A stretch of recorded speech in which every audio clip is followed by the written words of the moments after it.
Morning.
Mr. Rulins, Mr. Maurice Rulins, good morning.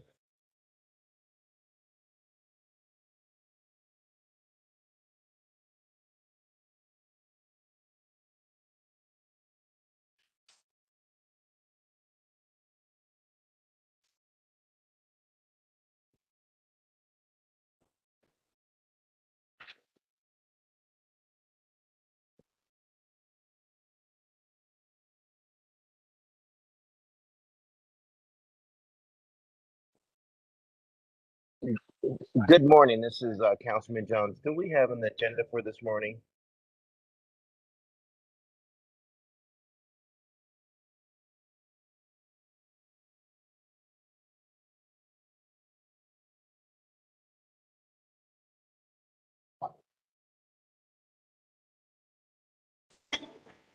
Hey, Ed.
Councilman Jones, we're sending you the agenda. This is Lillian. We're also wondering which item you're here for. We could maybe move it up, but we're wondering which one that is.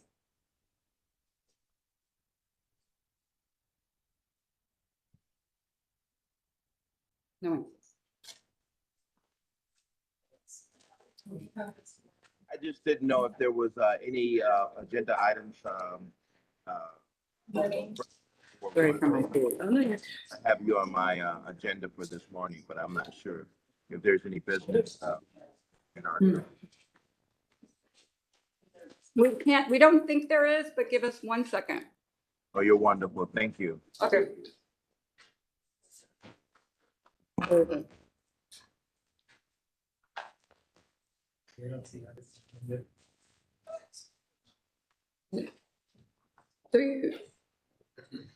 So you don't think there's an item?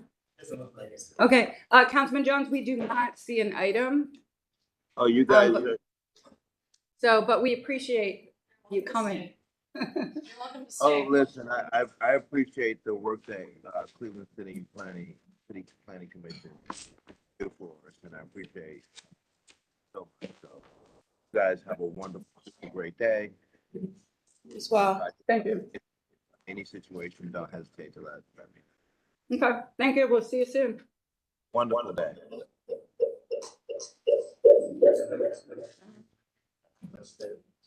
Okay. We have 4. Do we have Nick McCray Scott on, or she's on? And August was no. He said he'd try to be online. Right? Okay. But we'll go ahead because we have a quorum, so that's okay. So Joyce, you want to start us? Good morning, everyone. In compliance with the notification requirements of Ohio's open meeting law, section 101.021 of the codified ordinances of Cleveland, Ohio, 1976, notice of this meeting has been publicly posted. All boards and commissions under the purview of the City Planning Department conducts its meetings according to Robert's Rules of Order. Actions during the meeting will be taken by voice vote. Recusals from any vote due to a conflict of interest should be stated for the record prior to the taking of any vote. In order to ensure that everyone participating in the meeting has the opportunity to be heard, we ask that you use the raise hand feature before asking a question or making a comment. The raised hand feature can be found in the participants panel on the desktop and mobile version and activated by clicking the hand icon. Please wait for the chair or facilitator to recognize you and be sure to select unmute and announce yourself before you speak. When finished speaking, please lower your hand by clicking on the raise hand icon again and mute your microphone. We will also be utilizing the chat feature to communicate with participants. The chat feature can be activated by clicking the chat button located on the bottom of the WebEx screen. All users can unmute by using *6.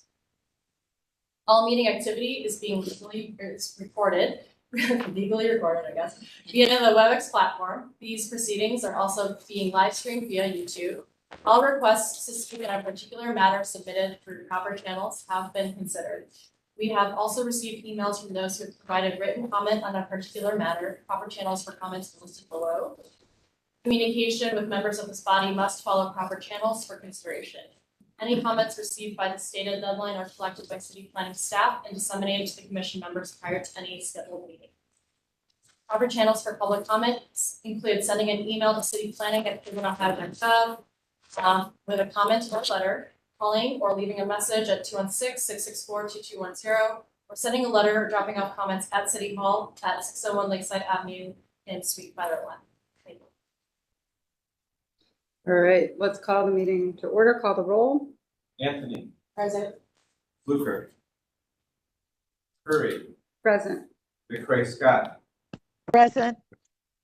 Sergeant, Present. Slight. Present. Sure we have a quorum. Thank you. So the August 4th meeting agenda, first item is actually to approve the meeting from the previous meeting, which was the July 21st minutes, which have been circulated. There's also a hard copy here at the desk if anyone needs them. So I'll need a motion to approve the meeting from the previous, or the minutes from the previous meeting. I make a So moved. motion. Second. So we have a motion and a second. Call the roll. Anthony, Yes. Fluker, Curry, Yes. McCray Scott, Yes. Sergeant, Yes. Slight. Yes. Motion carries. The first item is a zoning map amendment.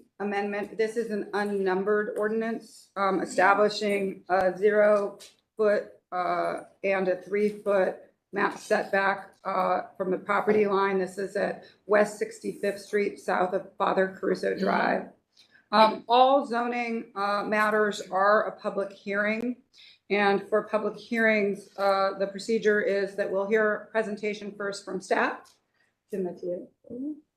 And then we'll hear sponsored testimony. This could be either the council person or anyone who is proposing the rezoned property.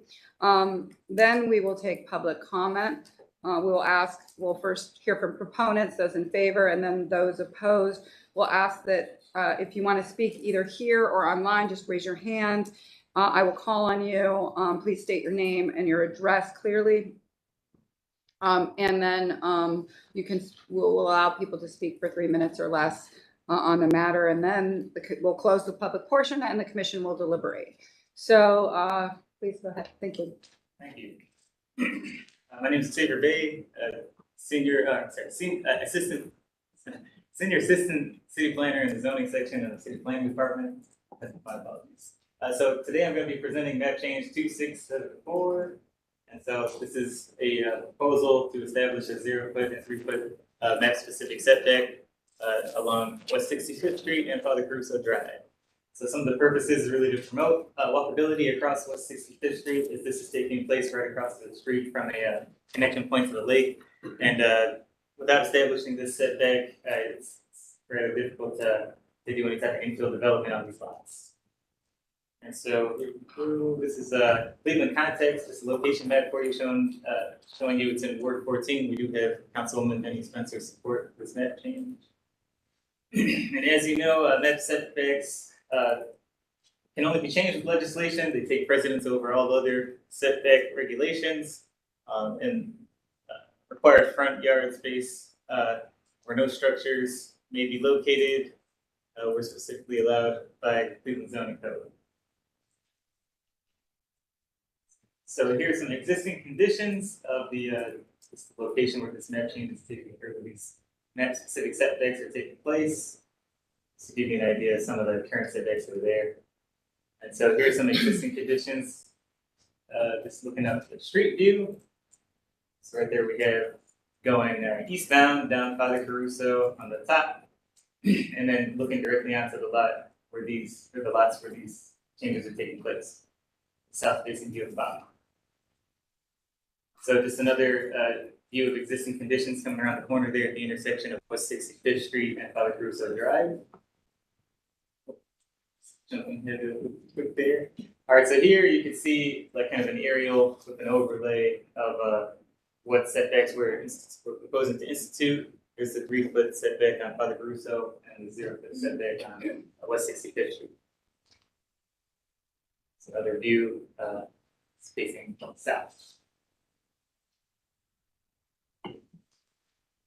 And that's just it. This is just really to help promote infill development on these lots. Because without these net setbacks, the Board of Zoning Appeals isn't really, they're limited to the variance that they can give for front yard setbacks. Is there a proposal for this site? There is on the next agenda item.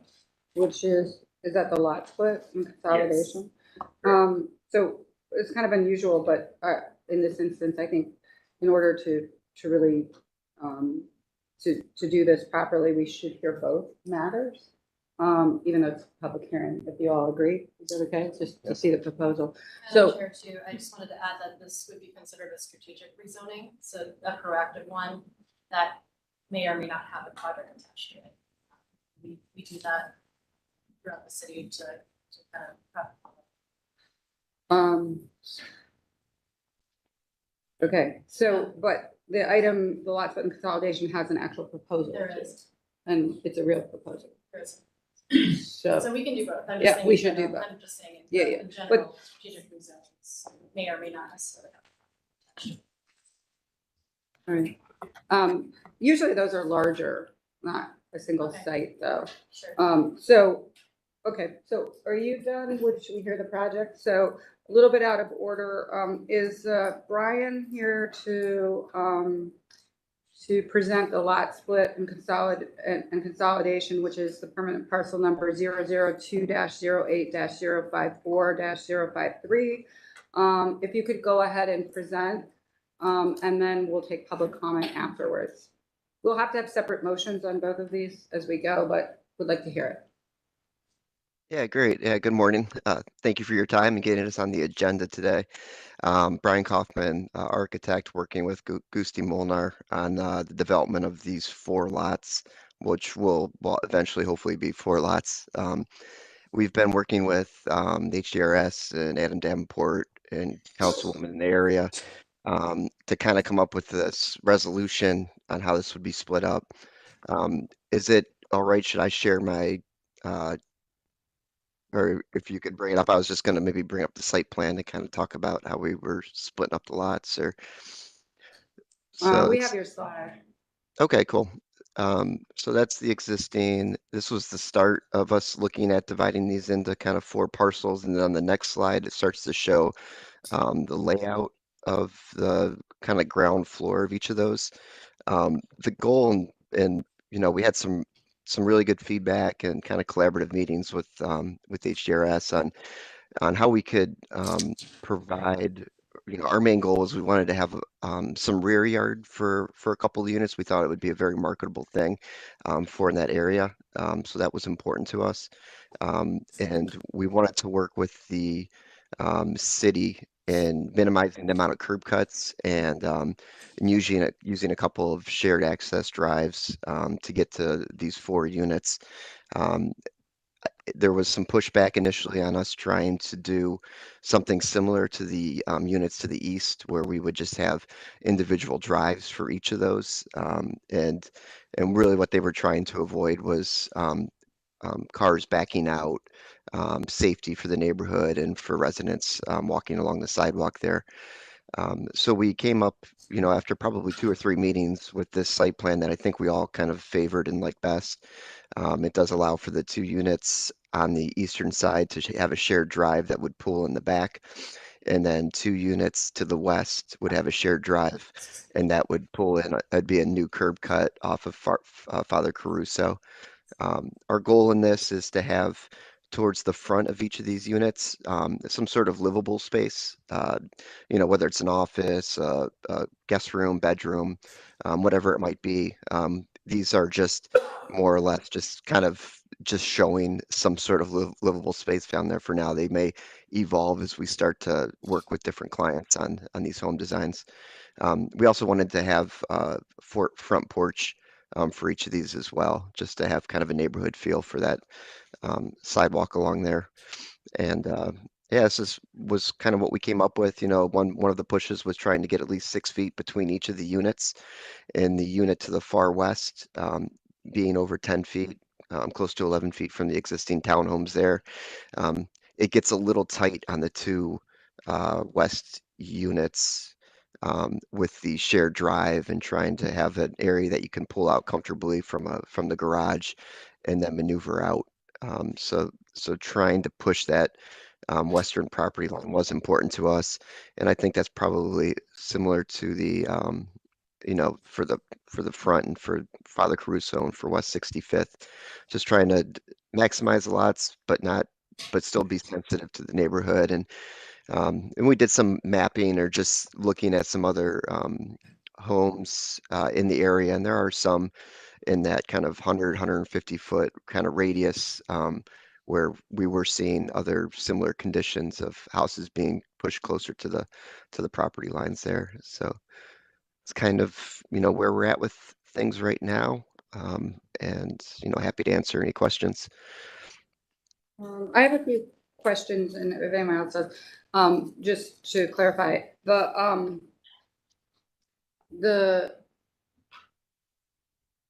in order to approve a lot split, we require that in advance you have agreements around shared easements, sort of snow removal, etc. Are those prepared for this, or are those something that you're still working on? That might be an item that Gusti could probably speak a little better to. I don't know if you wanted to chime in on that. Yes, we definitely will have those shared agreements for snow and whatnot. Are those prepared at the moment? No, not yet. Wanted to make sure that we had our context and understood step 1 over here, but absolutely those will be involved. Okay. Those will probably be a condition prior to the director signing off. Second Perfect. question for me is can you go back to the elevation? Just curious about the height as it relates to context, and are you within the zoning requirements here in terms of? Yes, we are. Okay. The doghouse, penthouse exit area to the roof would not be considered into that the height, the 35-foot height allotment. And our building is within zoning. And it also, if you go to I think the next screen, it shows good context to the neighboring townhouses to the west and how their height is in line with one another. Okay. And again, those are just massings, but that's what our anticipation is going to be. Okay. Okay. Any other questions before, just technical questions versus discussion? I think the easternmost residence, the Gomez residence, Unit D, that porch seems to really encroach on the sidewalk. Is there any way to push that back a bit? It seems like it's right on the sidewalk. I think if it was I think we could kind of come to terms on that, and we've got that's one of the 4 units right now that's actually become a real project. Okay. We're through pricing on it, and to a point now where we'd like to submit for permit. So it's kind of the catalyst of the rest of these as they continue to go. But I can certainly communicate with the client your guys' concerns, and if we need to pull that back a little bit, we could do that. And I believe, this is Gusti again, I believe the image with the 3D image on the corner gives the perception that is encroaching. And I think that might just be the image, because when we see the site plan, our porches are not encroaching onto any of the sidewalk. Yeah. Yeah, the site, we'd adhere to the site plan and what we're showing there. Yeah, I think this image. All right, we are going to ask, actually, take the public comment portion for the zoning matter. So first I'll ask anybody online or here who would like to speak in favor of the zoning change. Also, if anyone has any questions, even you're not for or against, you can raise your hand and ask questions as well. So anybody who wants to speak in favor of the zoning change. Okay, I see one hand. John Karge, I hope I said that right. Go ahead. Yeah, that's close enough. Can you hear me okay? Yes. Good. Okay. Yeah, appreciate it. Right now, obviously not for or against and everything. I think we have known, I'm on. Sorry, can you state your name and address? Oh, okay. I'm sorry. My name is John. Last name is Karge, C-A-R-G-E. Mhm. I'm at, my address is 6602 Father Crusoe, which would be the first, unit next to this, proposed property. And I'm also on the board of Lake Point Townhomes here, so I'm not really representing the board. I don't see anybody else from the community on. I'm representing just my unit right now. So overall, I don't have any issues and everything like that. Just a couple of things as Brian was walking through things and everything with the 3-foot setback. I don't see any issues. We've always had a safety issue of pulling out with the Edison going in and the amount of traffic that's coming up. It has been a little bit hazardous to back out. We don't have the room to turn around, so we do have to be careful backing out and everything. I don't think from what I see that there should be an issue with the setback of impeding any type of view of any of our forefront units to pull out. It appears there's enough there that we can pull out, and look, we do have some vegetation ourselves that we have to be careful of. So don't think there's an issue there. The only question I did have on the site plan survey for Brian is I was a little confused that it shows on the site plan that the current building is 1.7 feet over the property line, the property pin.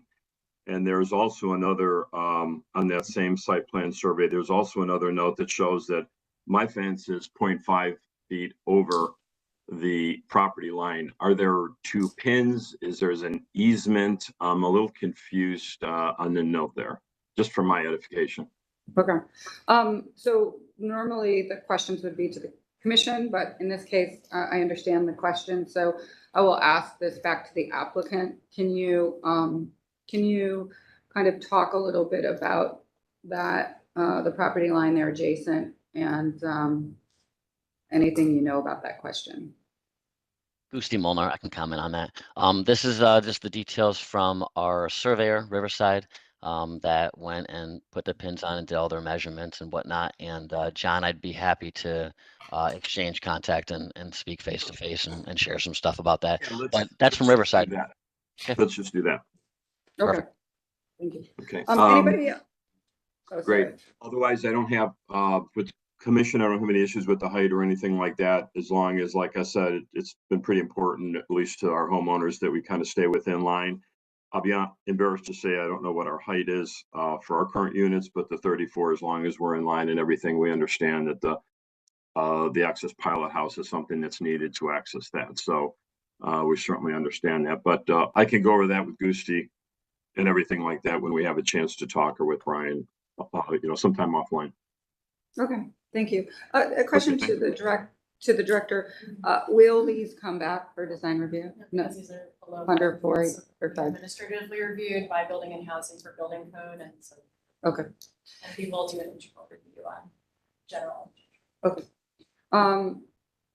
So anybody else who would like to speak in favor of the zoning change? Anybody who is opposed to the zoning change or has additional questions?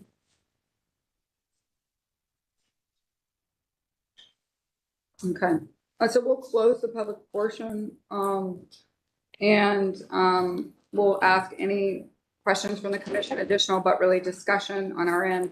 And as we move forward, we need 2 separate motions, both on the zoning matter and on page 3. Could we go back to the site plan for the?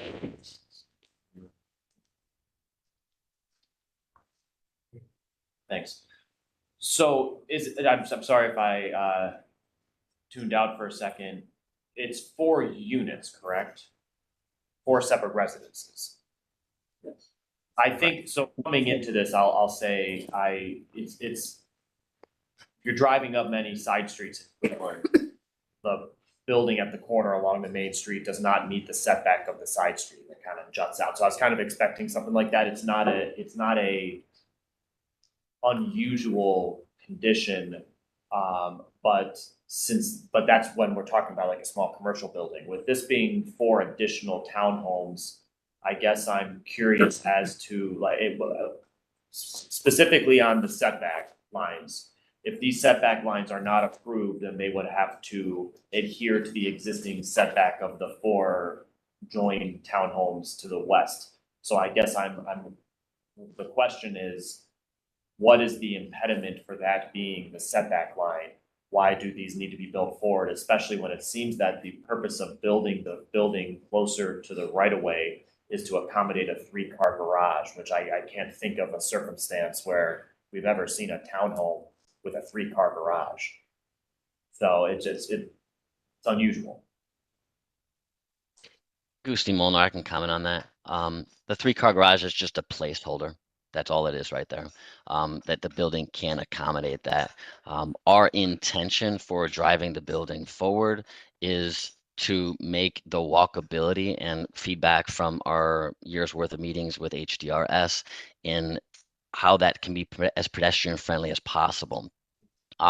Why the garages are set as such is so a car can pull in, turn around there, and pull out forward. Does that answer your question?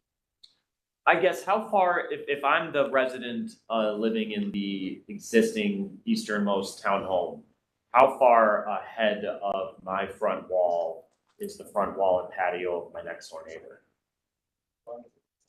Their setback as is, I believe, is 20 feet to the entrance to the front window of their house above their garage. And the setback for the new building would be, remind me again. We are just looking for the map setback of 3 feet to have the allowance, and then we'll go and actually get the approval for our formal submission. Will be anywhere between 3 and 8. But to planning staff, would it be correct that theoretically the front wall of that new building could be 17 feet ahead of the front wall of the existing buildings, right? If it were decided to not have a patio.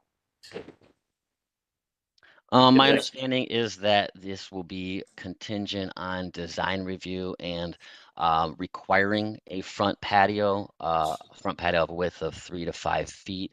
And then on top of the setback. So I think there will probably be, if Adam Davenport's on here, he can probably comment as well. It'll probably be single digit difference.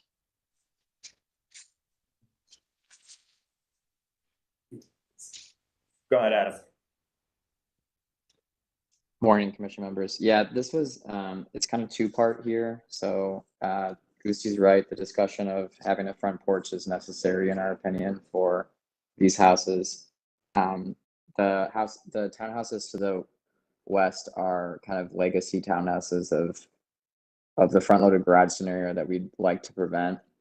So we're solving for that problem here. But also we're trying to solve for, and what Xavier alluded to on 65th as well, is allowing that easternmost townhouse to be closer to 65th because of the front yard variance regulations at Board of Zoning Appeals. So Board of Zoning Appeals cannot grant a front yard setback variance, and we ran into that with the newest house to the south of this site, built by Horton Harbor recently, where the measurements that dictate the front yard setback by building housing actually would have pushed their house to like 44 feet off the property line, which would have been, kind of ridiculous in the context of 65th. So we're also solving for the 65th equation with the map setback.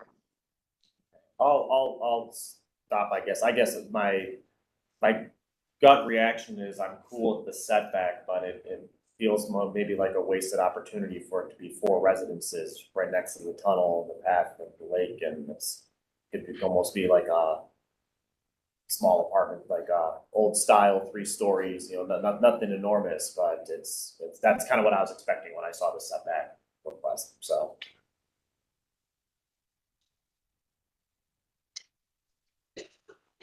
Anybody else? Any questions, comments?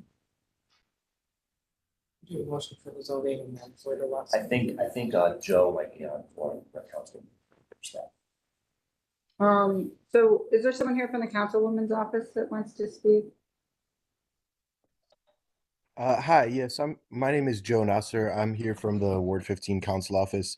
I really don't have any comments to share at this time. The council office just wanted to attend to listen to the resident comments today because we recognize this is kind of an unusual parcel, being that it's, a city-owned parcel in a very prominent location. So we just wanted to attend to listen to the resident comments today.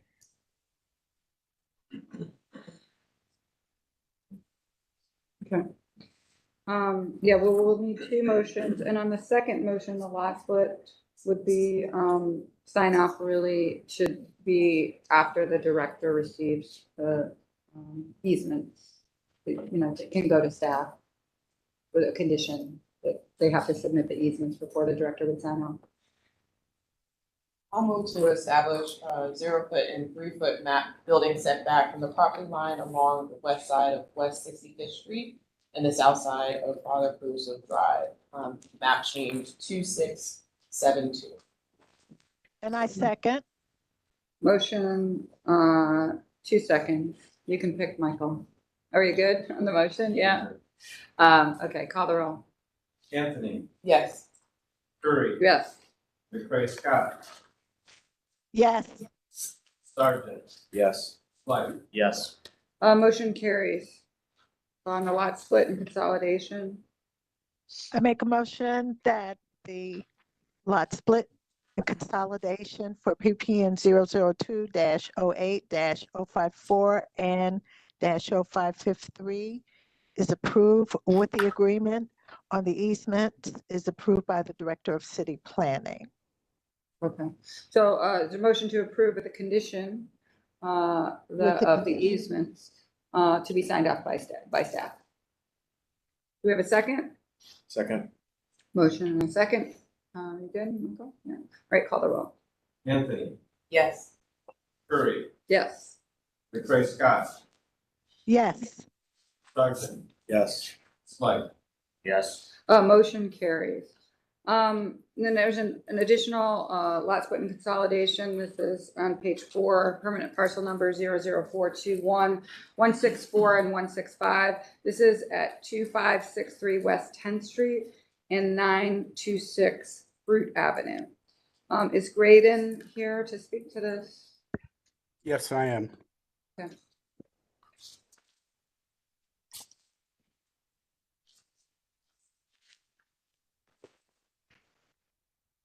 Go ahead. Good morning.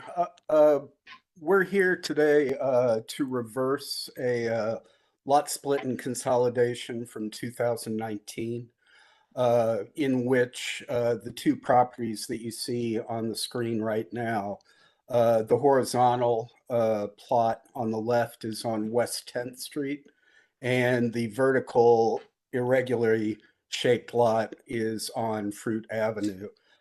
In 2019, the owner who had both of these properties took about feet from the West 10th Street property.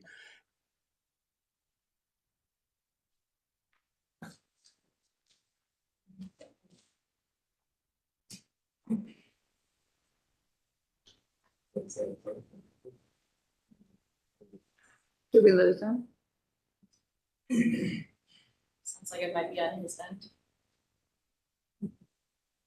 Mr. Petznick? We can't hear you.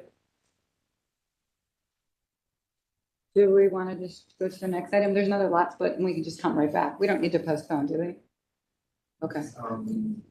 Well, We can make a table, actually. But then we have to remove it from the table? Oh, because we Because now started you're in the it. middle of Yeah, something. yeah, you're right. It's gonna move on. It looks like you're muted too, though.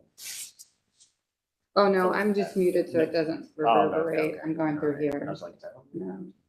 All right, can we have a motion to table and we'll come back to this when he's back on? So moved.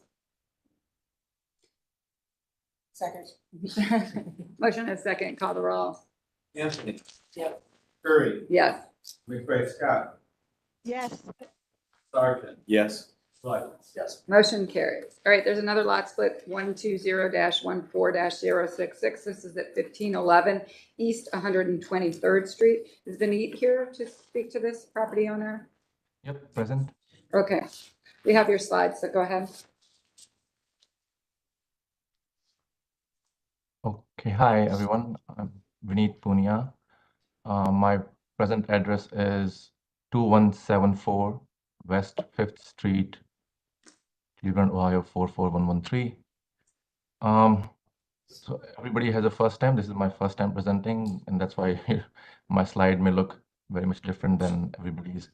I am the single owner of LLC that bought this property a few months ago. And if you could please go to the next slide. So I'm not going to, okay.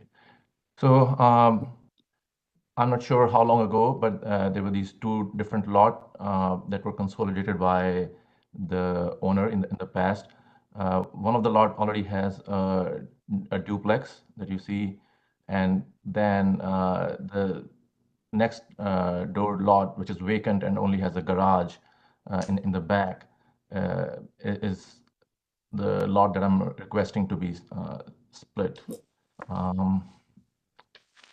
So I'm not sure. So this, I'm not able to move the arrow or show you around, but the parcel B is what I'm requesting.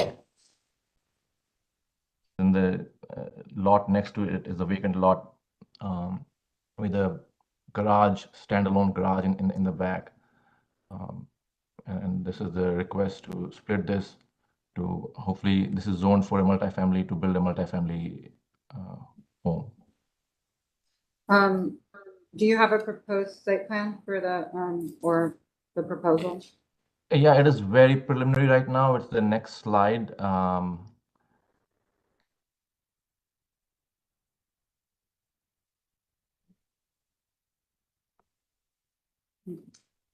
And you said multifamily or one, or what?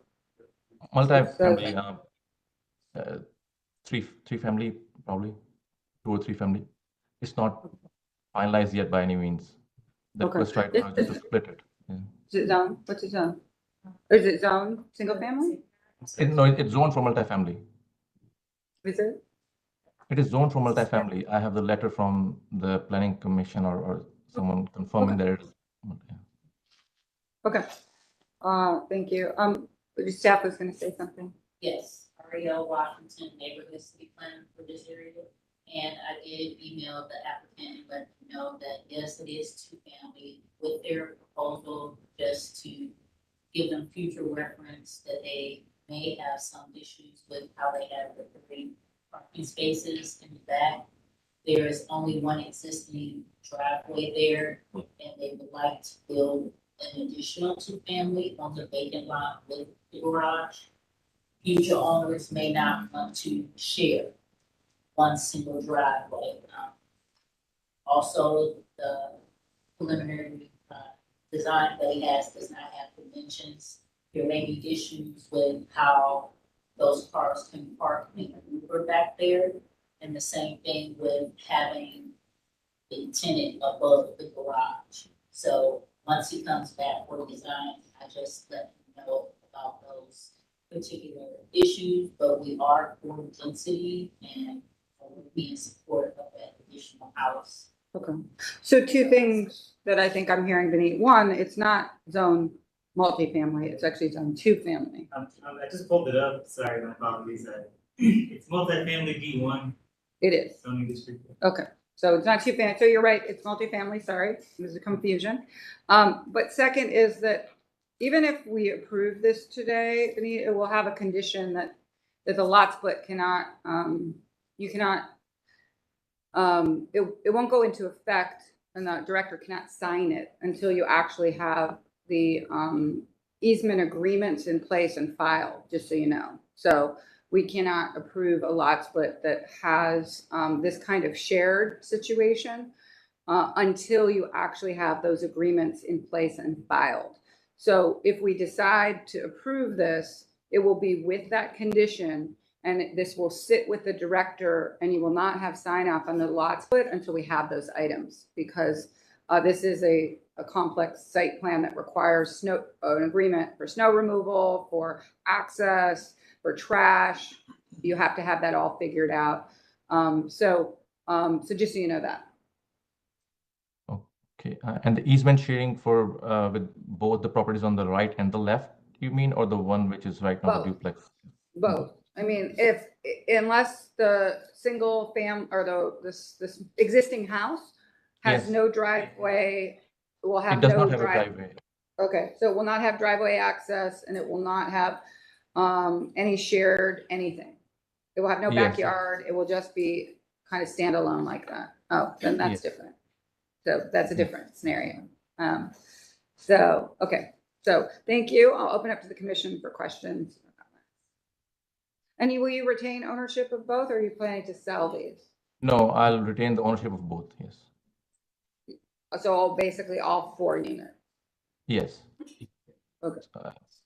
Yeah, so the existing is a duplex, 2-family, and then whatever number of unit on the vacant lot. 5 units, yes. Yeah. Got it. Okay. Commission members?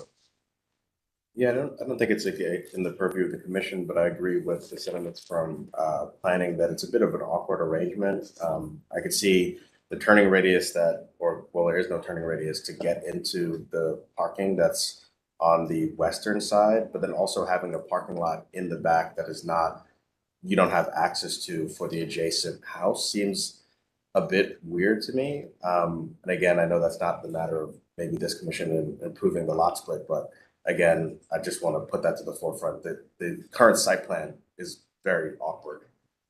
Yeah. Also, to that point, it's a very good point you make. Is there a back door to this house? Because the city and fire, and there may be some real code issues. Is there a side door or a back door to this existing house? There is not.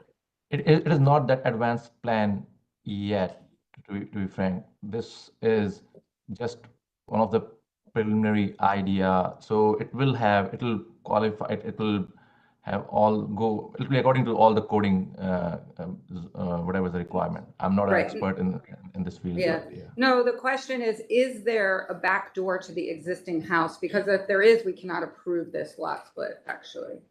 Okay. We just can't. As of now, yes, there is in the existing family house, there's a back door to the yard. Yes. Okay, so I believe we can't approve this because someone can't exit for a code issue onto someone else's property like that. Am I correct? Okay. I'm not sure. I think it's worth. Yeah, so we may have to table this because we cannot, the lot split actually puts the lot line right on the back of the house. And I actually not sure we're allowed to do that because of just the setback fire requirements. I would recommend that there's a discussion with Building and Housing and Fire on this particular matter, and then. Okay, good point, by the way. Yeah. All right. A postponement, okay. So Vineet, we're still willing to work with you because we think there's good project and a lot to do there, but I think you have a little more work to do. So we're likely to postpone this for you to work with the staff to really figure out the right configuration of the lot split. You're probably going to need some space between the house for a variety of reasons, fire and access. And then we can approve the lot split after that. So can I have a motion? I move to table. Postpone. Sorry, I got to use that. I don't really understand. I move to postpone lot split consolidation for 1/20/14/06. I second. We have a motion and a second. Any further discussion? I have a question before we move on. Should I expect to hear from somebody from the city, or like what should be my next step? if you can please. I would say guide. to the planner, should you reach out to the planner, to Ariel? Yes? Yes, so Mr. Cunha, you would work with Ariel Washington, and she will connect you with the right members in building and housing. We'll be able to analyze for building code and fire code issues. Okay. Perfect. And when you're ready, we'll put you back on the agenda and you can come back. Okay. Thank you. Thanks a lot, everybody. Okay, call the roll. Anthony, Yes. Curry, Yes. McCray Scott, Yes. Sergeant, Yes. Slight. Yes. Motion carries. Do we need to go back or should we keep going? Can we hear? Let me ask. Grayson? Is Graydon on? Yes, can you hear me? Now we can. You want to go back to that Oh, item? All right. Yes, I'm sorry. I was having some difficulty. Wait, hold on. Is Oh, wait, 1 second. Unfortunately, we had to table it. So we got to remove Oh. it from the table. So hold on 1 second. Sure, Can we have a sure. motion to remove permanent parcel number 00421-164 and 165 from the table? So moved. Second. And motion I make a and motion. second. Okay. You got it, Denise. Call the roll. Anthony, Yes. Curry, Yes. McCray Scott, Yes. Sergeant, Yes. Slight. Yes. Okay, now we'll hear this matter. Go ahead, Graydon. Sorry about that. My apologies. We're here to present a lot split and consolidation in Tremont. The slide right before the aerial might be the best one to start out with. The horizontal lot on West 10th Street was purchased from an owner and has been a traditionally vacant lot that we're currently building an infill house on. During the process of construction, the original owner, who did a lot split in 2019 to sell this lot to the current owner, offered it to her, and she purchased it in its current state and is seeking to reverse the 2019 lot consolidation and go back to the original plot lines that the 2018 lot split created. The next slide, the aerial, shows that a little better with the houses that are lots. We're looking to return the easternmost 13 feet of the West 10th lot over back to 926 Fruit Avenue. Here is the current proposed lot split consolidation survey showing going back to that, which is similar to the other lots on the street. We are here because both of these lots are below 40-foot frontage and below the 4,800 lot areas required for your review and approval. The rest of the presentation just shows the architectural of the existing planned house under construction and the Fruit Avenue as it exists. I'm happy to answer questions, and again, my apologies for not being able to talk before. This is the 2019 lot split.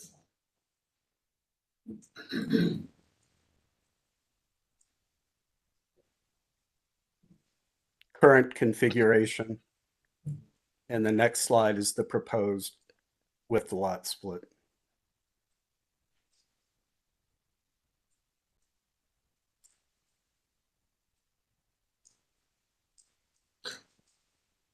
Sorry, just again, what's the purpose to split this back? It's an opportunity for the owner to have more space on the lot that was cut off by the previous owners to sell. So it's just an opportunity that came along that she would like to return it back to have the full depth of the lot similar to her neighbors. Okay.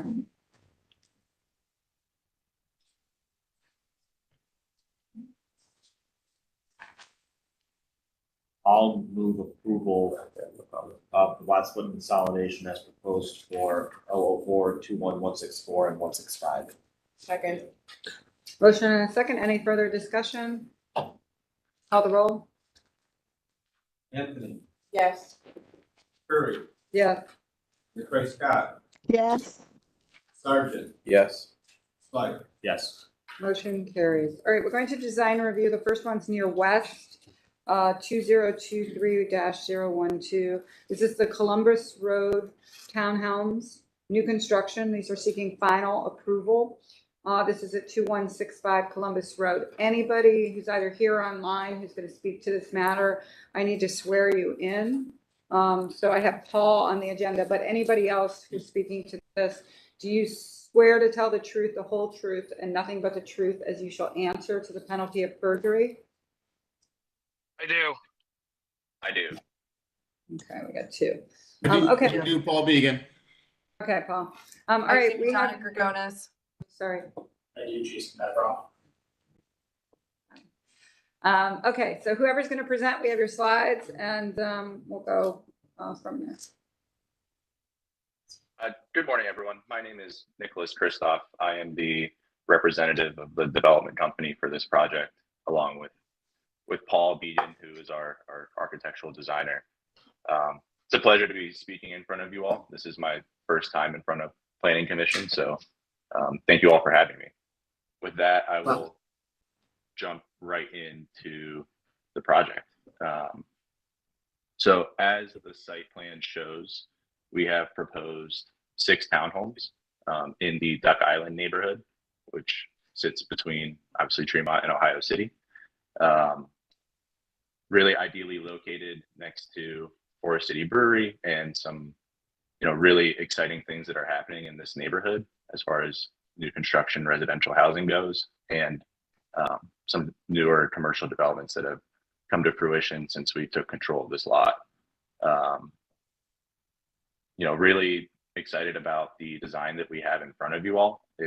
I'll say it has come with a lot of back and forth with the community. We've worked hard to come to the designs that we are today. And with that, I will turn it over to Paul to kind of speak to the design that is in front of you, and I'm here to answer any further questions. Thanks, Nicholas. As Nick was talking about, the project is for 6 townhouses on these lots on Columbus Road. For the committee's understanding, it is in a general business district with an urban overlay as well here too. So just so you understand, as far as the zoning of this particular parcel goes. So applicability of that is general retail business is a 60-foot height. Obviously with the urban overlay puts our setbacks really to 0 for this particular project. Also applicability of the current townhouse code. I know we're going to be changing that shortly here as well too. And we try to work a little bit ahead with some of those parts of what might be coming while still keeping in with the existing code. We've been in design with this project for quite some time. The slide here that you have in front of you here is showing kind of in context. To the north is Forest City Brewing Company. To the south is an existing house. The owner of that house is going to be changing it into a kind of a breakfast brunch restaurant for the neighborhood as well too. Just so you can understand that particular context of our neighbor directly to the south. We can go on to the next one. Thank you. Wanted to show some of the context. I think most everybody's familiar with some of the new and recent development in Duck Island, the townhouses within the immediate neighborhood of this particular project. We just wanted to show some pictures of the context, showing a little bit our design. The design for the units themselves so you can understand how they work. Ground floor is our entry floor and garage. A couple of the units have the ability to have some ground floor bonus room space. We can go on to the next one. Second floor is living area. Third floor is the bedroom area. And then there is a fourth floor for roof deck access and additional bonus room space. Depending on each particular buyer for this, they may or may not turn that into an additional bedroom as well. Elevation wise, we are at 41.4 for our total height. Our fourth floor is stepped back, kind of in alignment with what would have been if we were in a two-family district. So we're at 35 to the main parapet above the second floor with our fourth floor step back. It's not something we needed to do, but we wanted to work in keeping the massing of this down. Even though we're allowed to go to 60 feet here, we still wanted to keep the massing of the building down. We can move on to the next one. So these are just some renderings of the site. Probably most important to note, as we do have most of our design revisions to this project have been working through with Near West the 3 times we went before them, worked through some different revisions to give the character of the entry drive and walkway to the units their particular character. So adjacent to the entry drive is a walkway. That particular walkway is stamped concrete with a paver lined on both sides. We have some additional insets into the entry drive as well too that are pavers. So to give that some context. To the south, we have proposed a hedgerow, and that is really from a comment from design review that they thought maybe a fence, which was our original proposition, might be a little bit too enclosing for not only this project, but for the neighbor to the south. At the front of the units, we do have a raised planter bed that takes us kind of right up to the sidewalk edge from our setback at the front there. Material, we can go to the next one, that's fine. Material wise, here we're looking at a white colored brick. We have some wood siding, which signifies where the entrance areas are going to be. Some fiber cement siding and also some vinyl siding for the upper levels and portions of the north side. We can move on to the next one. There are some existing trees around the site that are going to be removed so that this development can move forward. We are going to be planting some new trees. Some are going to be in the tree lawn, and a couple are going to be at the back.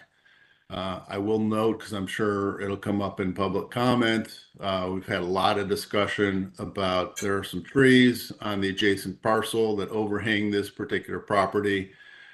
We have had actually 2 different tree experts come through and give us an opinion, even though those trees are not on this particular lot.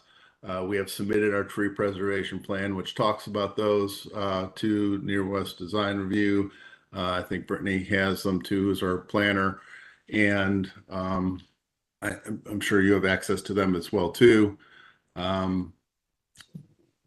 And one other Paul, thing it's important to note. Sorry, if I may Yeah, that's say all right. quickly, Paul.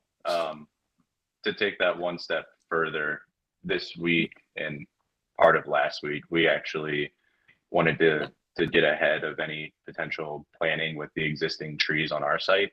So we have reached out to Jennifer Kipp at the city's Department of Forestry, and she's full aware of this plan.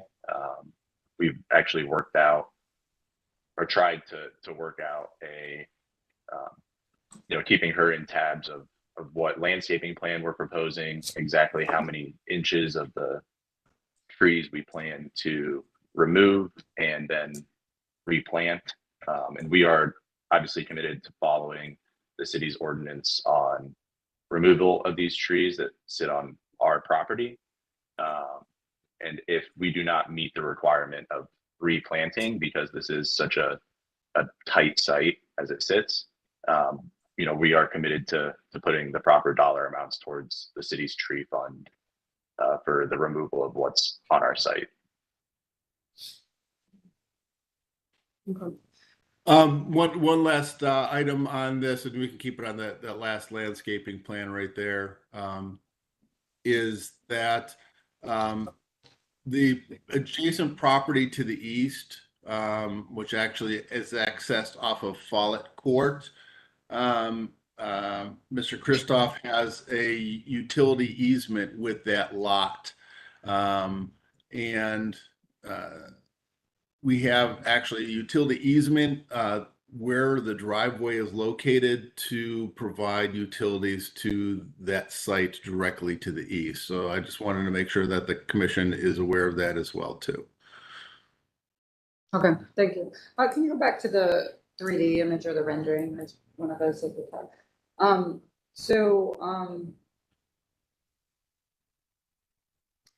Commission members, any comments? Director, you want anything? Yeah, I wanted to see if staff had any additional comments about design review or process. Hi, everybody. My name is Brittany Pavon, your West Side. Speak up a little bit into the mic. Your West Side City Planner. Yeah, so this project has come to us several times for design review, as well as being tabled once to go back to the community.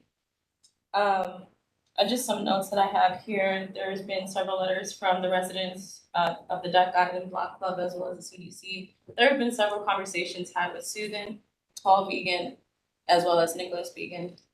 Nicholas Christoph. They mentioned the trees. That was kind of the highlight of our design review, kind of like through the entire process. Personally, I feel like the tree conversation overrided the whole process, that the design, just the site plan itself could have used a little bit more design push. But overall, they've done their due diligence. They have provided a tree plan, which is here as well as the arborist report. And by right, they're allowed to shave these trees without notice. They haven't done that. They've talked to the CDC, they've talked to the community about it. They've done this report, so they've done their due diligence. This project also has no non-conformance issues, so they're doing everything right. So initially, the Planning Commission has no reason to oppose this project. I'm sure the CDC and the residents will say differently, but they have done their part.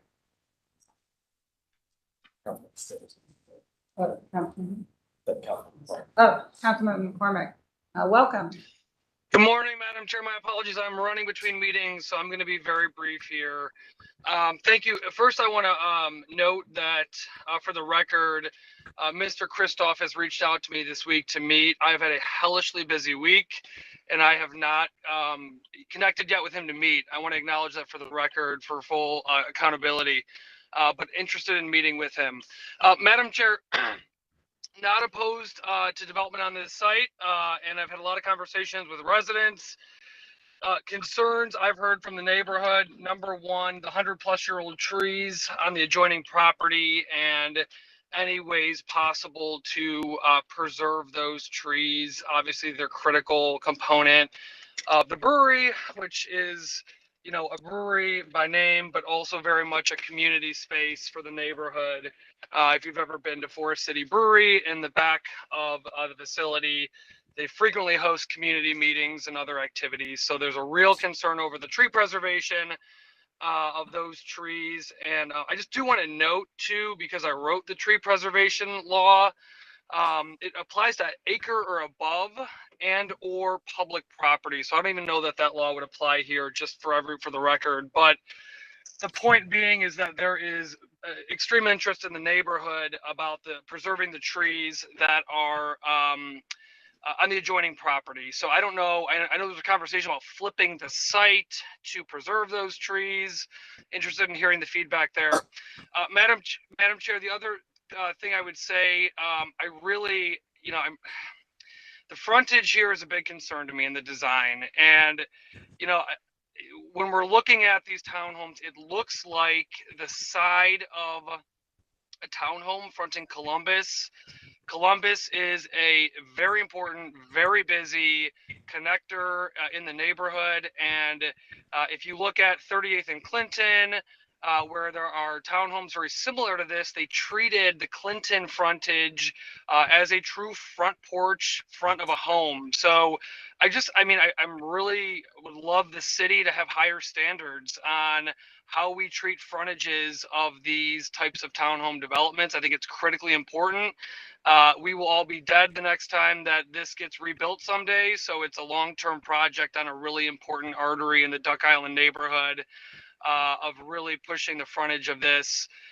Again, a lot of the folks I've talked to in the community are not against development. I'm not against development, but there's a big push to continue to work on this project and to make it better. And again, I don't think the concerns of the neighborhood are unreasonable. I think they're quite reasonable, and I'd love to see a further conversation about how we're going to preserve the trees on the adjoining property, as well as really critically the frontage of this project and how it complements, how it should complement the neighborhood, how it should activate the street, how it should have, outside of the stoop, have a real seating area for residents. These are all fundamentals that the city planning department champions, rightfully so, across the city. I don't see them in this project.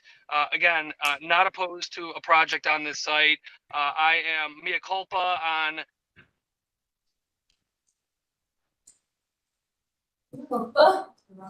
I think we got the gist. So I want to acknowledge that.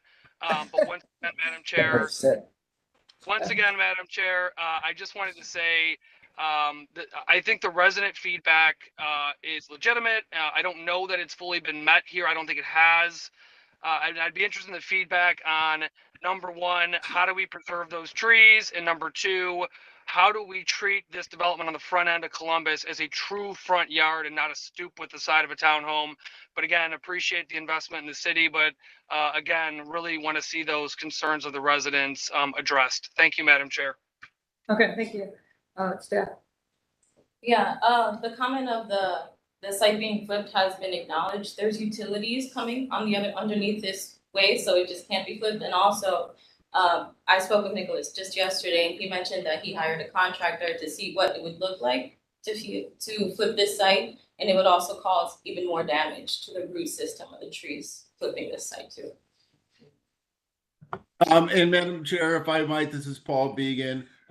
If we can go to an earlier page, we do have a rendering that shows, unfortunately, because we're planting trees on the probably back to the first page. Here we go. Had to take some trees out of the rendering so you can see the front porch, which are hidden on there. So there is a 9-foot front porch on this first unit that addresses the street, with some steps that come up to that front porch. Again, addressing that front yard piece.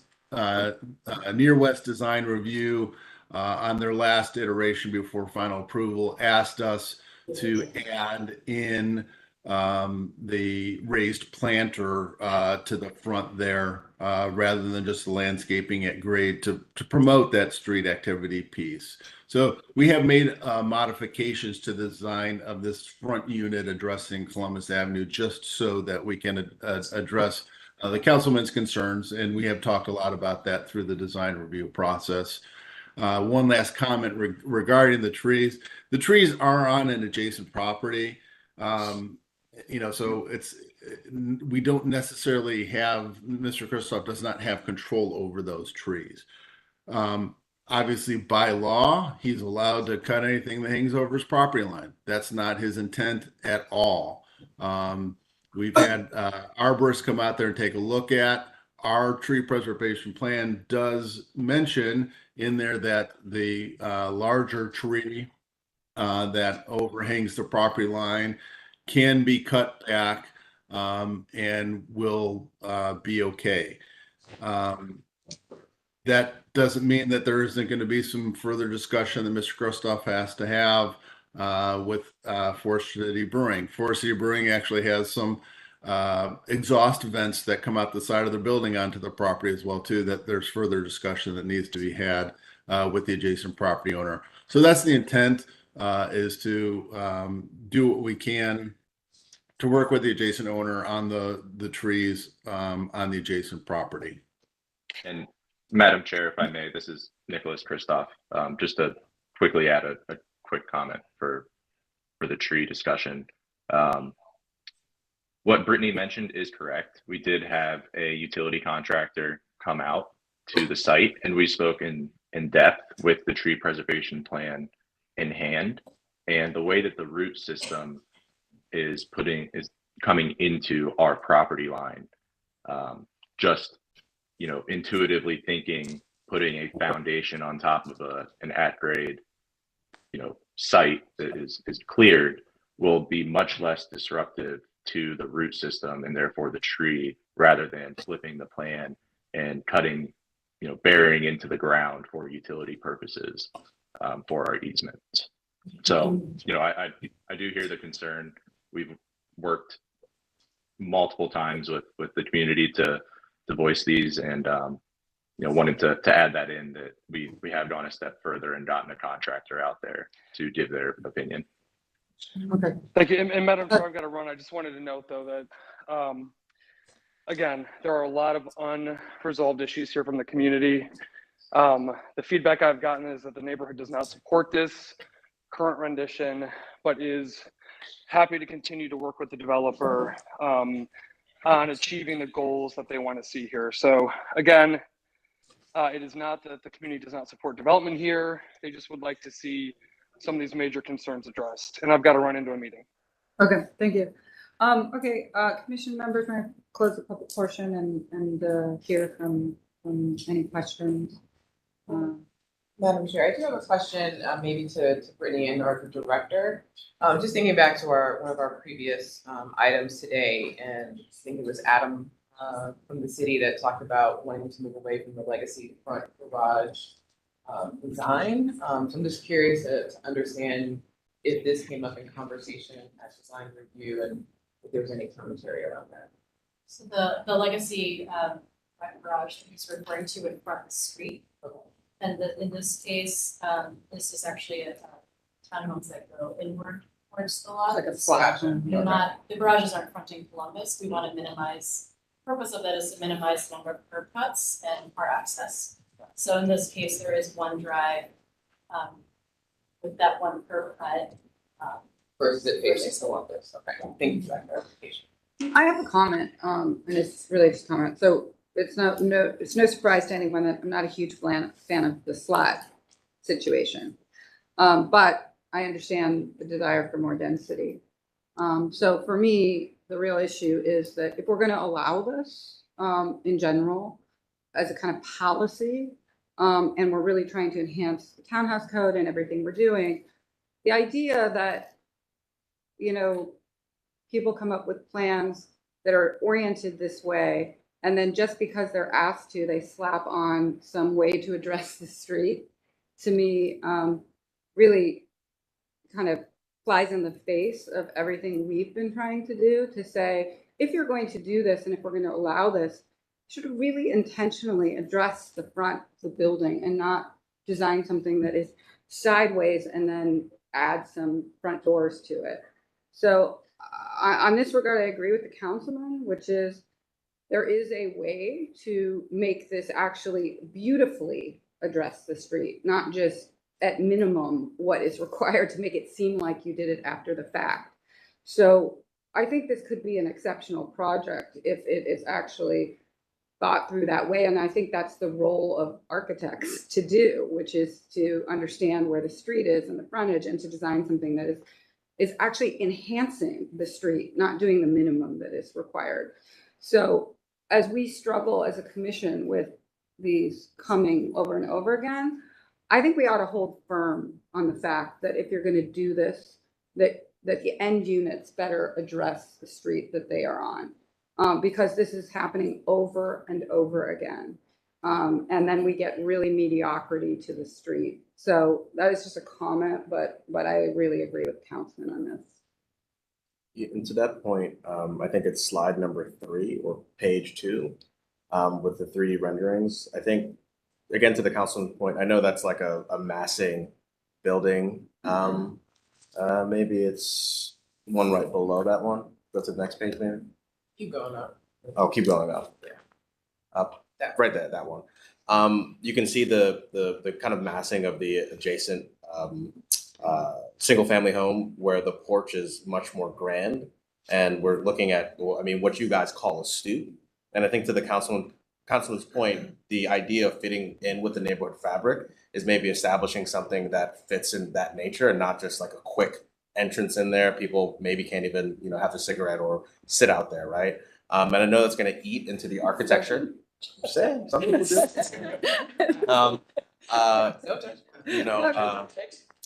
It might eat into the footprint of the first floor, but again, to I think the point's being made, it's a bigger gesture to fit into the neighborhood fabric and make that well seen. To the fact about the trees, I'm looking at the arborist report. I think some of the trees are reported in poor nature despite the large canopy, and I think, again, looking at the arborist report, some of them are multiple trees that may be viewed as one. So the one on site, number 4, it seems that the arborist has kind of declared these as to be, like almost 7 trees planted in close proximity to each other.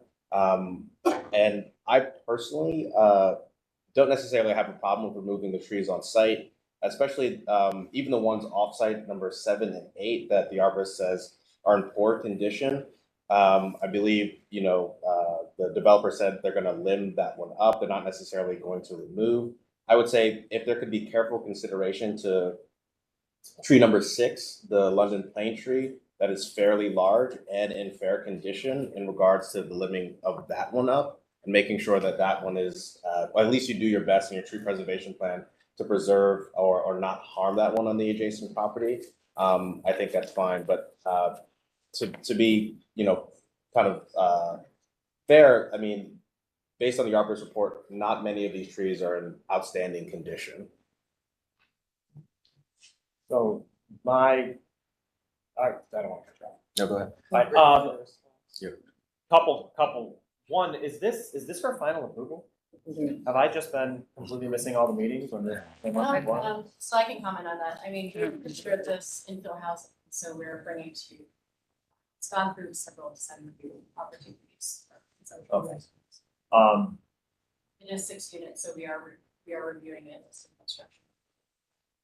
Gotcha. I kind of share your thoughts of the side oriented. I honestly kind of thought we were attempting to move away from this typology.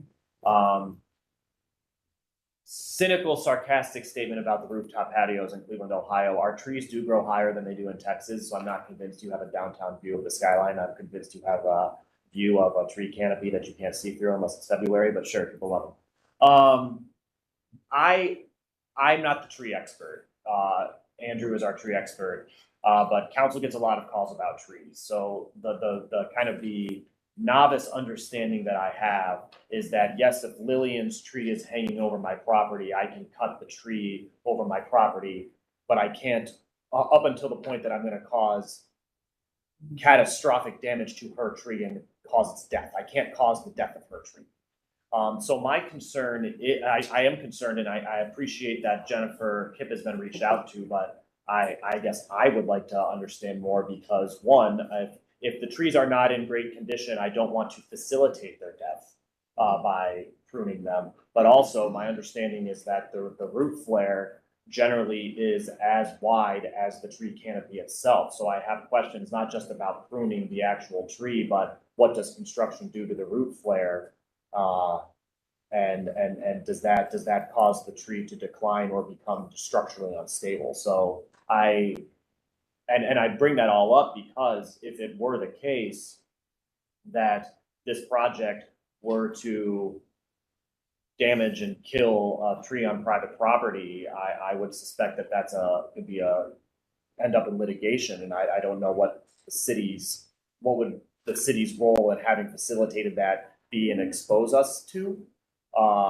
So to me, I do think that it is a valid point worth sussing out more. Yes, there is a report, but perhaps I'm in like trust but verify mode. So I agree with the councilman generally that in the neighborhood that it's a great development site. I'm just not sure this is the right development for the site at this point, based on what we know at least. I will say, just for everyone's education on trees, so what's important is the 50% critical root zone. So if you take the canopy of the tree and shrink that down by 50%, the critical root zone is in that first 50% of the tree canopy. To their point, flipping the site, again, the infrastructure that would be needed to get the utilities in there would mean you'd have to trench deeper and remove all those roots. So to the developer's point, putting the building slab and not going extensively under the ground where they have the site oriented right now will, I guess, give the best chance of these trees to survive. Again, from looking at the plan, I would say at least for tree number 6, and even for trees number 7 and 8, we're outside of the critical root zone. So again, the way the site's oriented right now, at least it gives the trees the best chance of survival. But then again, I think ultimately, it is on the adjacent property. I don't think, to your point, in regards to litigation, I think they're doing their due diligence enough that I don't think we can necessarily say that they're effectively trying to kill the trees. If that makes sense. Madam Chair, just a few additional comments or questions, I guess. I don't see anything about snow removal or where garbage receptacles will be held. And then I guess just generally from a balancing of density, but also allowing for green space. Obviously, this is a very dense 6-unit structure. And just thinking about where residents may have some common space, proposed common space, it doesn't seem like that has been considered. And then understanding that there is space for garages, does not appear to be any common space for bicycles or e-bikes or things of that nature. So just some additional comments. That's a good point about e-bikes. I will say that to the commission, the chair, that there is a park on Duck Island just around the corner. So, treating this as it is 6 towns. So it's zoned for limited and would allow for basically a multi-development development. So to the point of green space, there is publicly accessible city park. And in terms of the trash removal, I mean, that would be a question for the applicant. Yes, Madam Chair, just addressing the trash items, we did have this discussion during Near West Design Review.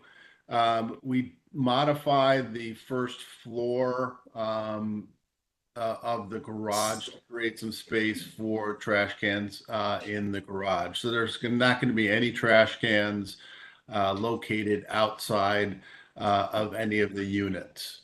So we have made that modification. And just to quickly address, I don't want to belabor the point. We had the same discussion about the front unit at Near West through the 3 times that we went through that. Had offered up, hey, would you want to see the front porch run across the whole front?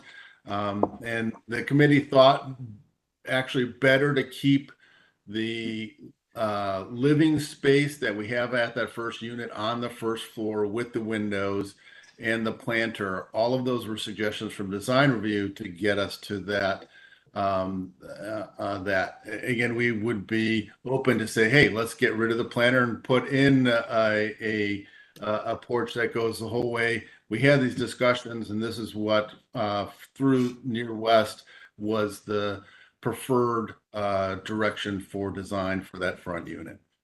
So Paul, I'm going to say that I kind of disagree with you on this, which is that was sort of like a mitigation factor with design review. I think you're missing my point, which is you guys designed something that was not fronting a street from the beginning.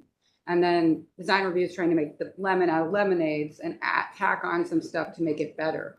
I'm articulating that as we see these across the city, we want to see architects come in and intentionally design the end units to face the street they're on. And that is very different than trying to fix something that really wasn't started that way. And I think that's the role of both the developer and the design team to address the street from the beginning. This is a side-loaded unit that you guys are trying to make better. And so I feel firmly that for us going forward, we have to hold firm because we're getting so many of these projects that are just slapping onto sides of buildings, something to make it a little bit better, as opposed to fronting the street with the initial design. So as you can tell, I'm pretty passionate about it. So anyway, we're going to ask the commission now to make a motion because we have to move on, if that's okay. To the chair, there was hands raised for public comment, but it's your discretion on whether we have time to take those public comments if they're in line with the letters that we did receive and for our record. Those that we continue the conversation, but it is your discretion. Okay, so you mean to take comment? There were three Three people people, that okay. had hands raised. I will allow it if you can do it very quickly. We normally don't take public comment on design review cases, but in this case, we like when residents show up because we do take letters in advance. But if anyone would like to speak, I see 2 hands online. I see 3, 4 May I folks. suggest if they are repetitive comments to what have been addressed already, just Okay. for your consideration. If you submitted letters, do not repeat them because we actually have copies of them. We'll ask just that you be brief. So we'll go in order and we'll start here and just really please be brief. State your name and address. Thank you, Madam Chair, members. I'm Elaine Borowski, I am the chair of the Rock Island Law Club. And we are here, we had sent a presentation, we understand, but if I could ask, is it possible to put one picture up on the screen so that the context of the trees is. We have a handout. We can't put it up, but please go ahead. We've had copy of it. So I'm not gonna think that Councilman McCormick, I think you have all done this as well. The one place I really think that it's not really been brought up is when you're talking about this idea of the face fronting, whether these front doors are in the driveway. So this is the only access point. So if you're in that final, if you're in this final, these are owned homes. First of all, you have no place to back out, partly because they're also planting 2 trees here. There's no place to back out. And this is 16 feet. If you consider this a driveway, this is 16 feet. People are backing out as pedestrians are walking to somebody's home. It's not their own home. When we think of what we keep hearing about the protection of pedestrians and what the urban overlay was supposed to do, this to us is just the antithesis of this. And I think the trees are globally the concern. The other thing I want to just say quickly is that our neighborhood is very cohesive. We have 2 things to say. We have done numerous surveys in our neighborhood. We ask neighborhood residents to prioritize the things that they think we should prioritize to you. All right. Only 28% of people listed limiting density in their top 5 concerns. 70% of our residents are not against limiting density. We are not against development and we're not against density. So that's the number one. The second thing is we've done a survey. We did it in 2 days because we didn't know about this meeting until the weekend. We did it in 2 days. We had 193, we have 193 residents on our listserv. 82, 85, sorry, it's updated each time, gave us completed. Of that, 68% of them were not in favor, giving it a score of 1 to 5, giving it where 1 is not at all to 2, 5 is incomplete. Almost 70% gave it a 1 or a 2. 20% gave it a 4 or 5. So for anybody to come up and say that this design is supported by our neighborhood, it is not. And we want to say too, we would love to work with the architect. The architect has never really addressed any of our issues. So I think it is frustrating that we're not allowed to come to the design. We could present the letters, but it's like we're not able to talk. If you could see the trees, both from the side of the house and from the brewery, it would destroy the brewery's entire ambiance of this oldest brewery in the state, and we think maybe the country. So this is taking a development's rights, putting it over a business owner's rights in the same neighborhood. We find that to be just not acceptable. We really do ask that the commission consider this. Thank you very much. Thank you. Okay. Very briefly, Jason Becker, off 214 West 20th Street. My property is immediately to the rear of this project. And I'd like to point out to the commission, Ms. Curtis here, to your point, when the current owner of the property purchased this project, or the lots, there had previously been designs that were drafted by Work Partner that were very intentional with facing the street.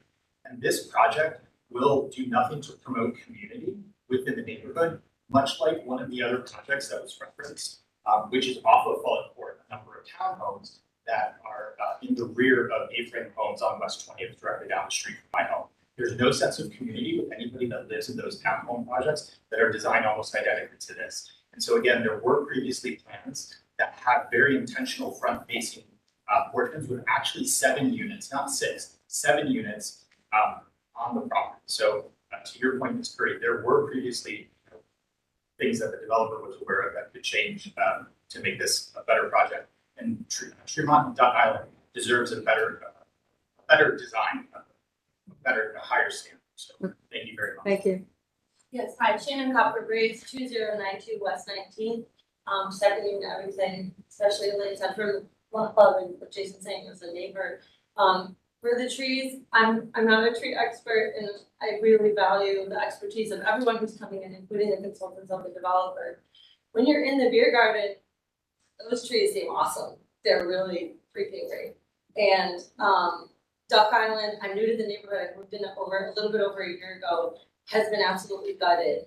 The development has been, again, dense, wonderful. I moved to the neighborhood because of it, because of the location of transit. I'm a huge fan of the 15-minute city. Like, it's really awesome. But we have lost so many big trees. I mean, it's just absolutely, to your point about the views, there's great views from Duck Island because all the big trees are cut down. So this is just something that I know the city and the mayor have made a point to say, protect the canopy. They're actually 150-year-old trees. If Jay was still here, he would testify to that. Jay got pulled away for a security incident that happened at the beer garden this morning. He was going to be The one that was sitting here is the owner of the Forest City Brewery. So, yeah, well, you have his letter. Coincidentally, there was a break this So, morning. yeah, anyway, so it's, yeah. I'm not like a tree hugger even. I just like, I like shade. I like how cool it is. Like, the climate is getting hotter. We know this. Like, those trees are not replaceable. And they are not in as bad of shape as the arborist report states. Well, Jay has another report from another arborist that says they are not unhealthy. And I would question whether or not that is a tree preservation plan that was presented, or were they presented to the arborist about, what do we do about these trees? Because for them to put large X's. I'm sorry, I need to, Yeah, sorry, we have to move on. We have so many items that really have to go. And so the folks that are online, there are 2. If you have anything different, please add any additional comments, but please don't repeat what's been in the letters or been stated. Anne Marie. Right, Deb Smith. Hi, Deb Smith, 2482 Professor Avenue in Cleveland. The thing that I don't think has been brought up is the fact that the rear of these houses are 6 feet from a stone wall that is very tall. So you are creating a dark 6-foot wide alley where there will be a rear door now coming out with the stoop. So just from a safety perspective, just creating this dark alley and also with a stoop tripping, I can't, the fact that that is smack dab up against it. And now we just heard that there's vents that may be coming out into that space, it's creating a dangerous situation. And when you couple that with the frontage, which has the Muse setback is so small, not nearly what the new planning is suggesting, which is the 10 feet, you have a situation that is unsafe in the front and unsafe in the rear. Thank you. Okay. And if I could just add, Anne Marie Riley, if I could just add that appreciate very much the comments made by Cormac and Ms. Curry. Basically, where I wrote the letter with Jaime DeClet from Economic Development in Tremont West. We heard from many members in Duck Island as the Block Club, as well as other community members about concerns about this building. Many of the things that you've talked about, which I won't repeat. However, we do feel like we didn't really have much of an opportunity to work with the architect or the developer on this project. Kind of the lack of community and lack of engagement on Columbus is kind of consistent with really not being able to work with the architect on this project. We didn't really feel like we were able to be involved. And with the lack of variances and everything, I think that that's part of the reason you're getting so many people from the community at this meeting, is that the project wasn't really well received. And then, the opportunity to do this here. I will say from a Tremont West Economic Development Committee, we do have some architects on our committee. We're not interested in flipping the building. That doesn't seem to be a resolve for us. We're really more interested in the safety issues, the engagement on Columbus, the frontage to Columbus, and issues that have been discussed. Thank you for the opportunity to speak. Okay, thank you. Madam Chair, may I just briefly respond? So I think we appreciate all the comments and your involvement in the neighborhood. We've received your comments. They will be considered for discussion. It is a courtesy for the developer to reach out to the community, but it is not an HOA, right? We can't, it's not a part of the legal process where it's, right, it would be courtesy for the developer to reach out. So in that case, we've received the comments, the proposals before the commission, and there ought to be a discussion and for this decision. Right, let's close the public portion and ask commission members for a motion. I am, that being said, I am inclined to make a motion to postpone. I feel that there is outstanding questions or comments about the front facade that you brought up. I believe that it's prudent to hear from the city's arborist as a verification of the tree conditions, and while the director is right that the community process is not a legal process, clearly there's a lot of conversation to be had. So I will make a motion to postpone. Postpone. We have a motion and a second from Erica. Do you have what you need, Michael? Any further discussion? May I just clarify the record that I meant to say it's only a courtesy, it's not a necessity. Call the roll. Anthony, Yes. Curry, Yes. Victoria Scott, Yes. Sargent, Yes. Slide. Yes. Motion carries. So once you're ready to come back, we will hear you at that time. So thank you very much. And thank you to the residents for coming. And sorry that we're pushing this along. We just. Okay, yeah. I didn't big enough. So it's just hard to hear you. So yeah, just you down there. So Thank next you for item, having us. Euclid Corridor, Buckeye. This is new. What is that? Euclid Corridor Buckeye Design Review. Is that a new terminology? Yeah, this is based off of the June 16th, the new planning. So it's like a new, it's all being together. combined. Oh, So I did not Buckeye realize that. Shores Square is being combined. Okay. Mount Pleasant as well. Wow. Could just call it the East Side. East Side. Euclid Corridor East Side. So this is the Company Inc. New construction seeking final approval at 4420 Payne Avenue. Who's here, Leon and anyone else, do you swear to tell the truth, the whole truth and nothing but the truth as you shall answer to the penalty of perjury? Yes. Do. Okay. Go ahead. We have your slides. Yes, Leon Sampat here, LS Architects, 22082 Lorraine Road, Fairview Park, Ohio, representing the company at 4420 Payne Avenue. So we did go to design review yesterday. We did receive full approval. We do have a couple conditions from them. They wanted to see some additional windows on the first story. If you could go down to the two more slides down. Actually, one more slide would be the rendering. So they asked that we add some additional transom windows at the first floor.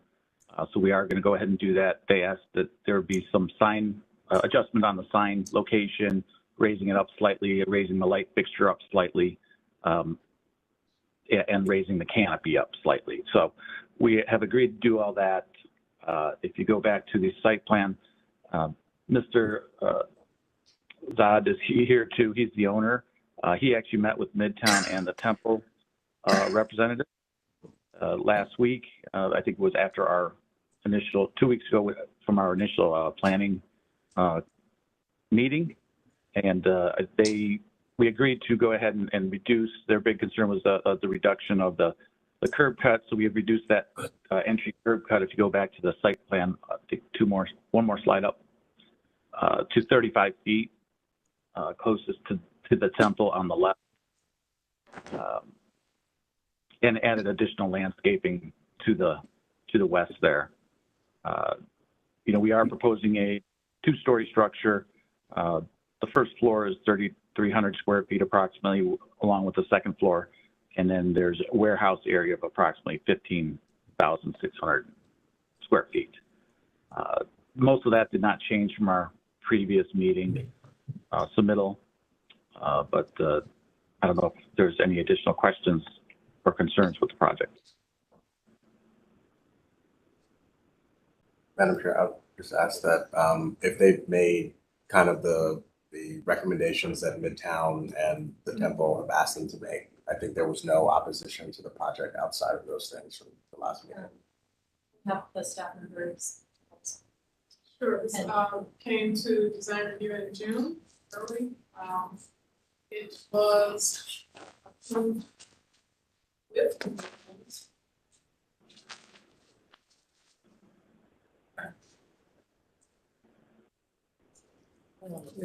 For schematic in June. Actually,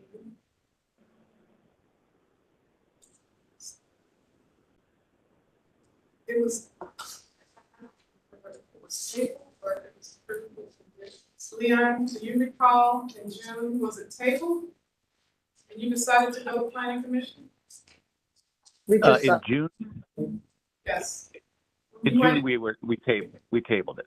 So it was tabled and then they decided to go to planning commission because they were not satisfied with that decision. Yes, our first meeting with Planning Commission was 2 weeks ago. Right. And so planning commission postponed it and they came back to the corridor committee yesterday and it was approved with conditions. And as Mr. Leon mentioned, it was to include a clear story window on the front elevation for the interior lobby, to move the canopy up slightly, to ensure that the elevations match the renderings, and to return to the local committee if there required any signage or wayfinding. So that's what happened yesterday.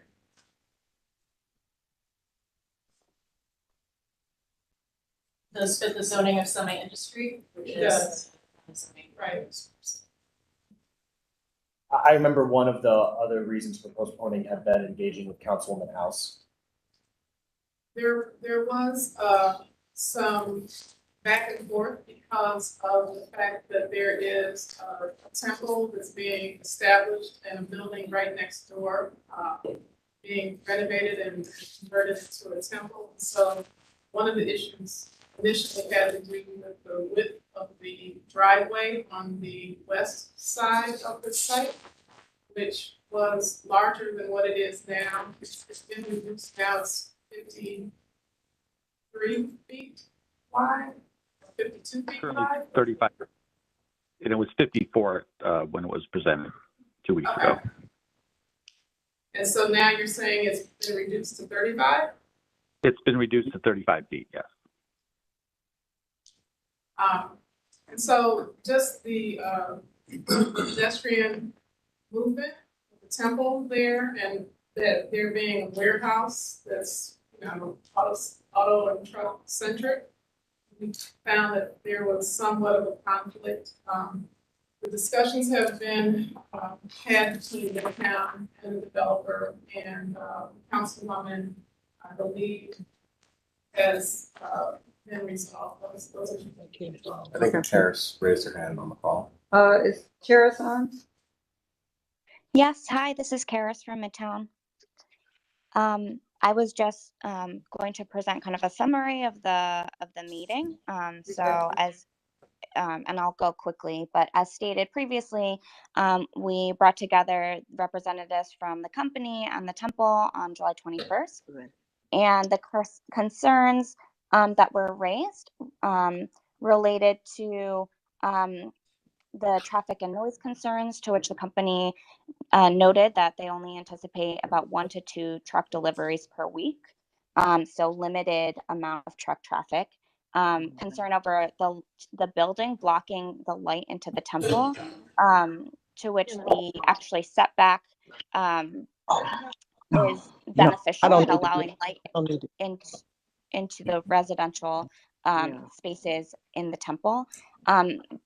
And then I think again, the major concern, in addition to the curb cut and impact on pedestrian activity, to which Kim had noted, the reduction in curb cut is helpful.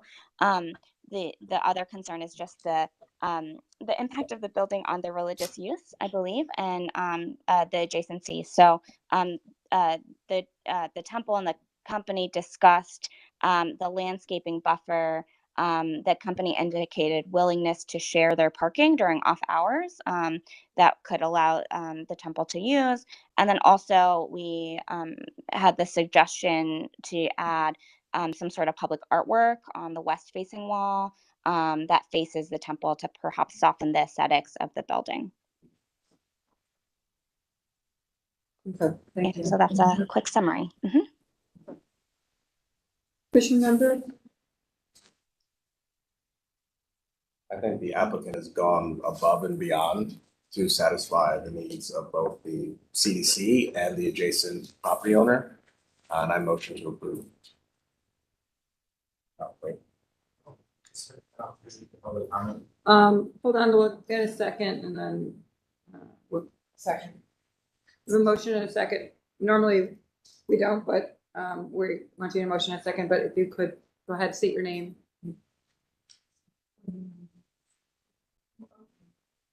Hi, my name is Deborah Pratt. I'm just representing the Timron Temple, which is at 4320 King Avenue.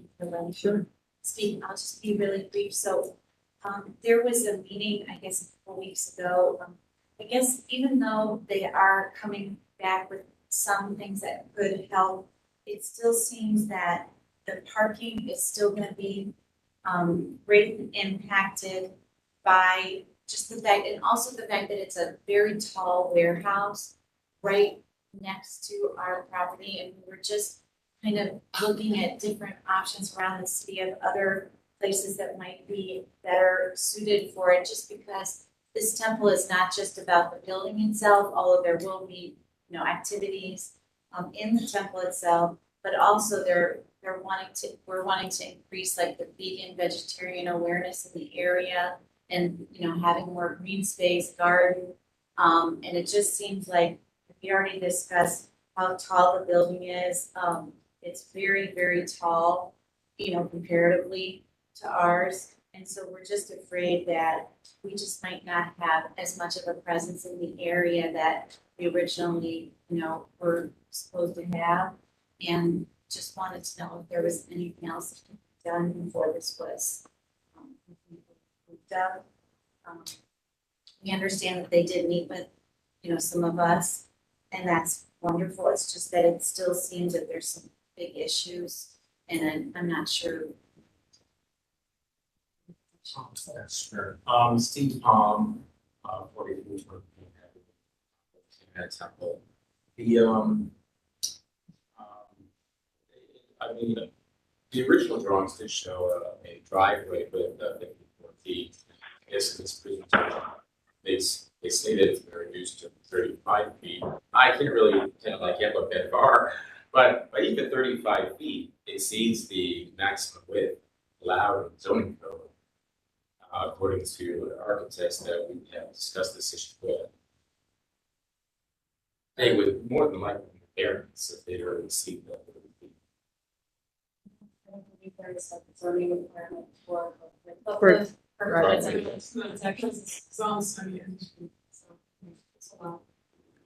I believe that, from my perspective, I believe that they are actually meeting the zoning code, and that even the height restriction is within the code. And so our purview is really not, we cannot really require them to do things that they can do as of right.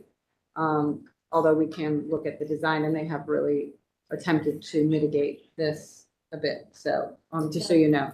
My recommendation is, and I've spoken with the staff, because there is so much presence in the neighborhood with the Asia Town community, that we look comprehensively at the zoning of the area between, whether it's 30th to 55th or even further west on Main, just to make sure that the zoning in the future matches, because currently this particular property owner who's purchased the property is able to do this project from this particular parcel. So in the future, we can look at the zoning across the whole neighborhood and consider some of those concerns. But for this particular parcel, it is fitting the zoning. And the opportunity to purchase the property has passed long ago. And to the applicant, are you creating new jobs, and how many new jobs are you creating? I'll let Nick Zada answer that. Right now, we'll probably create a couple to start, but we've been in here for 40 years across the street, and we've just been growing, and we haven't had any room to hire new people because our current offices are too small to do that. And how many employees do you currently have? On our payroll right now, 10. So I also just wanted to point that out, sort of existing business that's trying to stay in the city and grow. So the idea of working together is a good thing. So we had a motion, actually you made the motion in a second. Councilman had to take a call from, there it is. All right, so let's call the roll. Anthony. Yes. Curry. Yes. Trey Scott. Yes. Sargent. Yes. Slight. States. He is abstaining for leaving the room. All right, motion carries. Thank you, and thank you for coming. And thank you to the applicant for investing in the city. Thank you. Okay, the next item is a mandatory referral. I think the city. Oh, sorry, one more. The amenity building? Oh, one more, the amenity building, sorry. This is Euclid Quarter, proposed amenity building, new construction seeking final approval 2023-019. This is at 9310 Huff Avenue. Christina from RDL, do you swear to tell the truth, the whole truth, and nothing but the truth as you shall answer to the penalty of perjury? Yes. Or anyone for this project? Yes, can you hear me? Yes, can you? It's faint. It's faint. You say aye? Yes, I said aye. Okay, go ahead. I'm actually going to try to keep this presentation really brief. This Okay. is actually a revision to a project that was reviewed and approved back in February of 2022. We're coming back with a revision to reduce the construction costs. We were showing a 2-story building.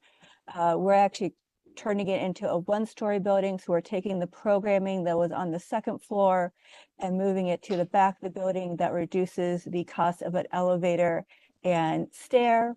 We're keeping the programming the same programming that's in the building. It's the same parking. We're actually trying to keep the presence along Huff Avenue the same. So you could probably just flip through a few of these slides. If you want to get to the floor plan, I'm actually showing the proposed plan on the left and the approved plan on the right. So you can see that we're growing the building towards the rear of the property. We're keeping the programming at the front of the building the same. The community room and our fitness room is fronting Huff Avenue. The program that was on the second floor was our kind of business area where people could do job training, that kind of support to the community. Next slide.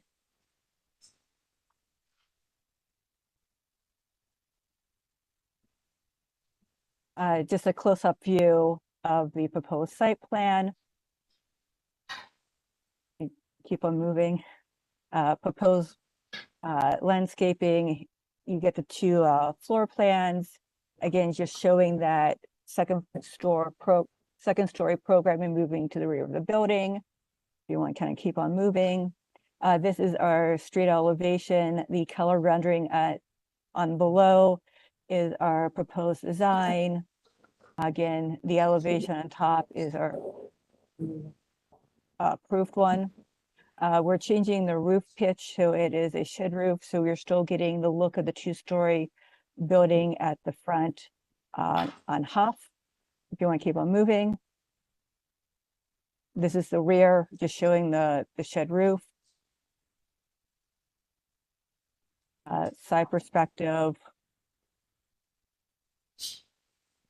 Section just showing that kind of that two-story space and how we're transitioning through the building.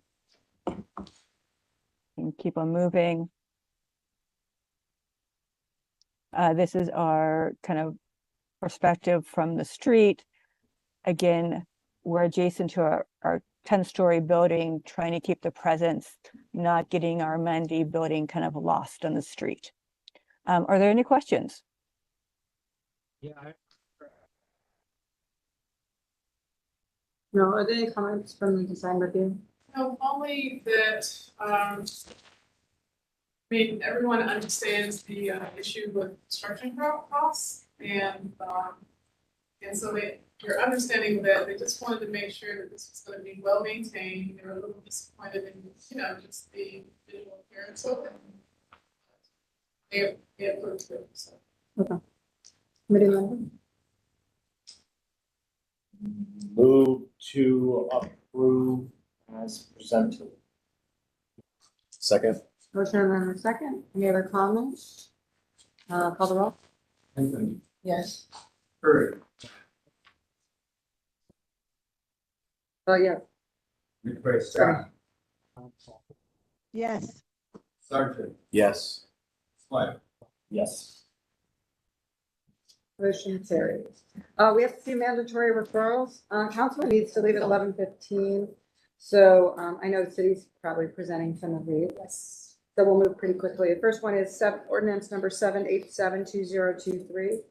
This is authorizing the Department of Economic Development to enter into a development agreement with Cleveland LD LLC or its designee. And this is for the final financing strategy to maximize public-private use along the Cleveland's riverfront between Tower City and Huron Road. Oh, hi Jeff. How did you come in that fast? It's like flash. Paying attention, Chair. Wow. No, Jeff Epstein, welcome. Hi, Jeff Epstein, Chief Yeah. Integrated Development of the city. We have Deb Janik and Noah Romanoff, I believe, online, who are going to comment from Bedrock as well. At the end of the Jackson administration, the city signed an initial development agreement with Bedrock, pre-development agreement. This is a new agreement that will replace that starts to outline the city's commitments to partner with Bedrock on the project, to partner on the financing strategy, and to get this project moving forward. I know the commission has seen and provided conceptual approval on the plan, and this development agreement will be going before council in a few weeks to kind of continue to move the project forward. And I'm gonna turn it over to Deb from Bedrock if she wants to add any additional comments. Thanks, Chief. Good morning, Madam Chair, members of the commission.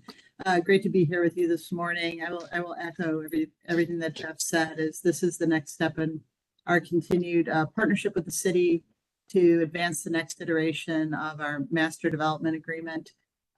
Again, we're moving forward in concert with the approval of conceptual master plan by the commission in May.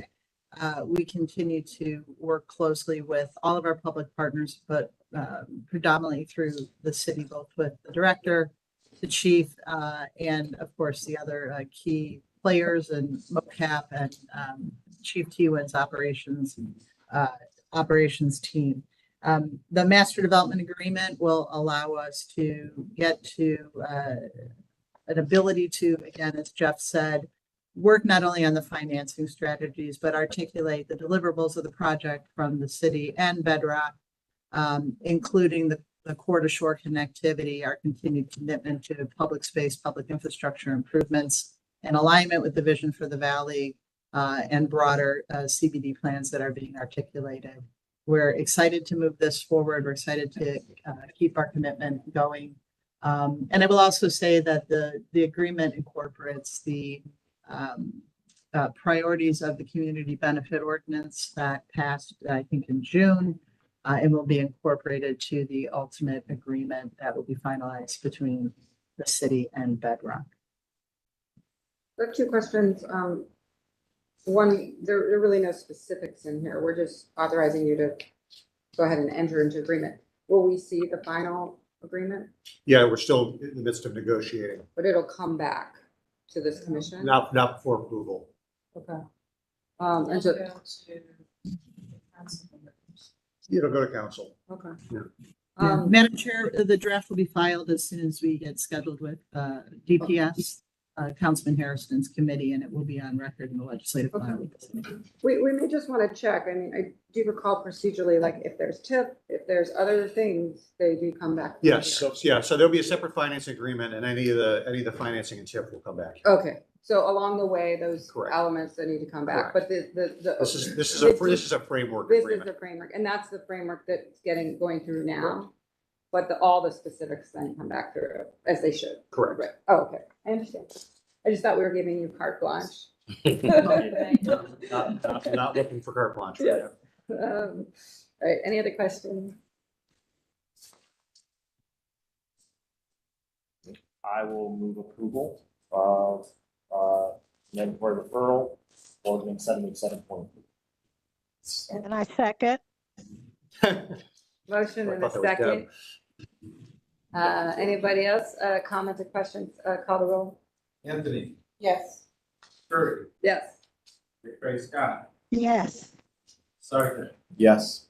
Slider. Yes. Motion carries. We'll see you a lot, probably. Yes, you will. Thank you. Thank you. The next one is ordinance number 7882023. This is authorizing the mayor and the commissioner of purchases and supplies to acquire and convey properties presently owned by the apartment 92, which is Apollo LLC, and it's designated as its designee 1250 Riverbed Road for the purchases of entering into chain of title. This is TIP. That is correct. Good morning, Madam Chair. Good morning, members of the Planning Commission. My name is Kevin Schmatzer. I'm with the City of Cleveland's Department of Economic Development. Also on this project, I have here Adam Rosen, who is here for the development team also to talk about this. If we can, we have a slide presentation. If you can go to the next slide. One more. Bless you. Right there. For those of you, this is a vacant former industrial building built in 1887. It was built by the Lyman and Strong Company. It was originally built as a 2-story building, and then in 1913, it was expanded to a 4-story building, and eventually, if you look over there, to a 6-story addition. This building, for those who are familiar with it, if you've been along the Superior Viaduct, if you go to the end of it, if any of you have walked along there, and you see the rooftop of a vacant building, that's the building that we're in discussion. This building has been vacant as an industrial building, I think since the late 70s, early 80s. There was an attempt to make this residential conversion back in the late 90s when I was in graduate school. I think I went to one of the after parties there when I worked down in the flats, and it never quite really made it, and it's been vacant for years. In front of the building, the facade there, it faces the park, the city of Park along the river. There's been dumping over the years, and it really has been a detraction for anyone to utilize the city-owned park. So to have someone, a developer here, Michael App of App Development, and his partner Christopher Litzler, to acquire this building in 2021, to reconvert this building into 70 residential apartments and a top floor commercial use, which is on the 5th and 6th floor, which will be commercial use for Michael App's growing development team. Michael App is an African-American developer. He grew up in Houston, Texas, came here to Case Western Reserve University, and he stayed here in Cleveland. And he has started his business years ago, has grown his business, he leases some current space. So this will be his headquarters for his growing expansion business, the App Development Group. The city of Cleveland is part of this for this $18 million project. We're coming in with a non-school 41 TIF to help offset some of the development costs. There have been ample development meetings on this project. I'm going to have Adam talk a little bit more about the development and some of the public improvements that I'm really excited about this project. So I am going to introduce Adam Rosen here to speak on that. Thanks, Kevin. Good morning, everyone. I'm Adam Rosen with Trasker Rosen Fowler Law Firm. I represent App Development Group, Michael Apt, who is traveling and unable to be here today. This project has come before this commission, as well as Board of Zoning Appeals, Landmarks Commission, and a variety of approvals, and is now in the final phases of resubmitting for plans with Building and Housing based on their comments to begin construction here. As Kevin alluded to, this is a vacant building at 1250 Riverbed. There are proposed for 70 residential units, as well as a commercial unit that will be about 3,000 square feet on the top floor for App Development Group's office space. It's a really unique structure, and I'll walk you through some of the features of the building today and some of the financing sources and why the TIF is so important for the completion of this project. The site, as I've talked about, is on the west bank of the flats. Right across the street, you can see there is Heritage Park, which has just undergone some renovations and is an important part of activating our riverfront. The project has received state and federal historic tax credits to the tune of $3.4 million. It's also the recipient of Housing Trust Fund dollars and is subject to home and other federal regulations on affordability. We are currently seeking CPACE financing, and the project will abide by 2020 Enterprise Green Communities standards. Here's some photos of the site from now over the winter. Obviously that park looks a lot different if you go down there today. I almost went down there this weekend to take some new photos just because the park looks so much better. But you can see the building is in rough shape. This thing is a little...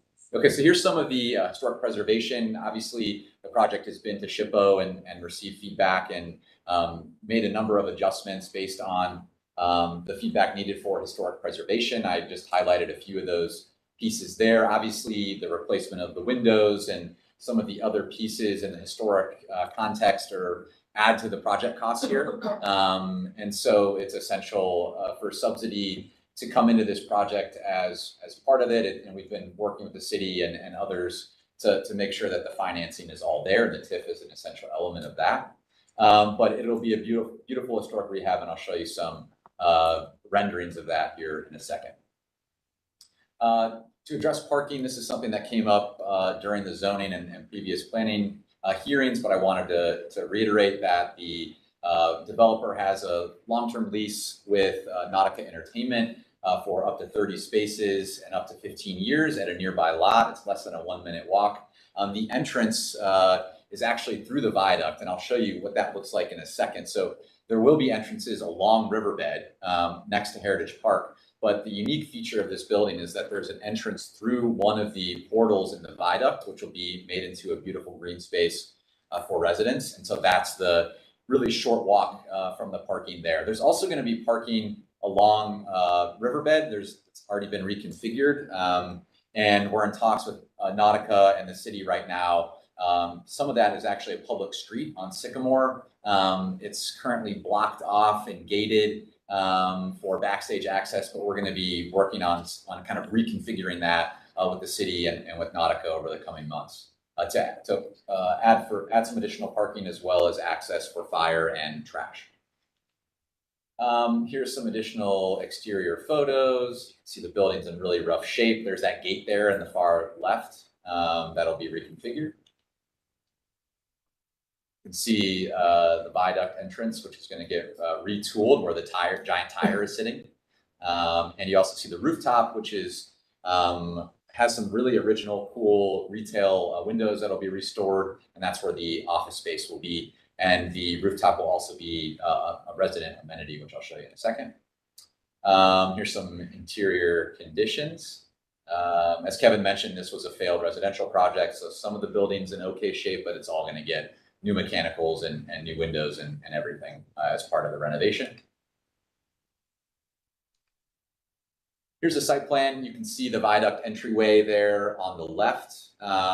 It'll be gated and key code access for residents to enter there. And we are in talks with the city on, city still needs to maintain the underpinning of that viaduct bridge. There are some long-term issues with that. And, we have been made aware that the city will likely be going after some grant dollars in the future to help preserve the integrity of that bridge. And so the viaduct entryway is going to be designed with that in mind, so that there will be access for lifts and other things to maintain the underside of that viaduct. Here's the east elevation from the river. You can see the rooftop there and the 6th floor commercial space, as well as an entryway for residents. And then here's the viaduct entryway. You can see through the viaduct entrance, and then underneath is where the entrance will be, as well as the restored windows, retail windows for the commercial space on top. Here are a few more renderings of the main lobby entrance and the roof deck. Here's a proposed unit. In a lot of ways, these units are pretty small. That's how they're getting 70 units in here. That also contributes to the affordability. And so part of the requirements from the city and the Housing Trust Fund, include affordability. And so that is an important component of this project. There's also a component, Mike is a veteran, and a number of these units are going to be ADA accessible with some additional features that you really don't see in just if you follow ADA code. So he's going to be doing some really unique features in the kitchens and in the living spaces to allow for wheelchairs and disabled access. And so he's a big believer in that. And I think we'll be working with some partners to make sure that disabled veterans and others have access to these units. Okay, we didn't really need too much more design, right? This is it. Okay, thank you. Beautiful. This also will incorporate workforce housing units as part of the project too, and it also will comply with the new community benefits modifications that were done by City Council also.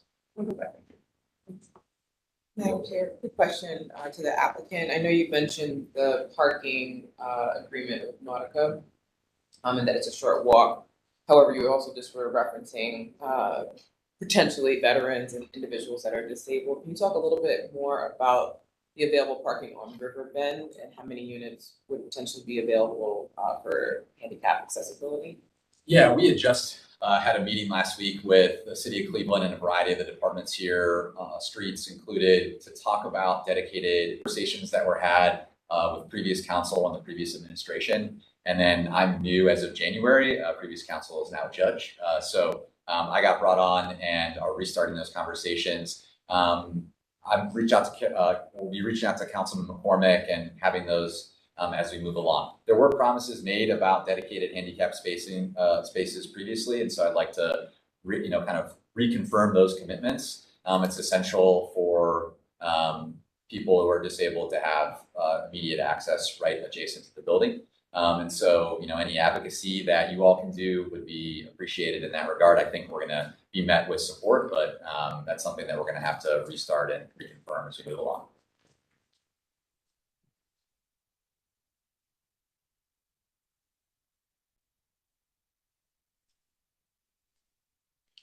I will move approval of ordinance 788-23.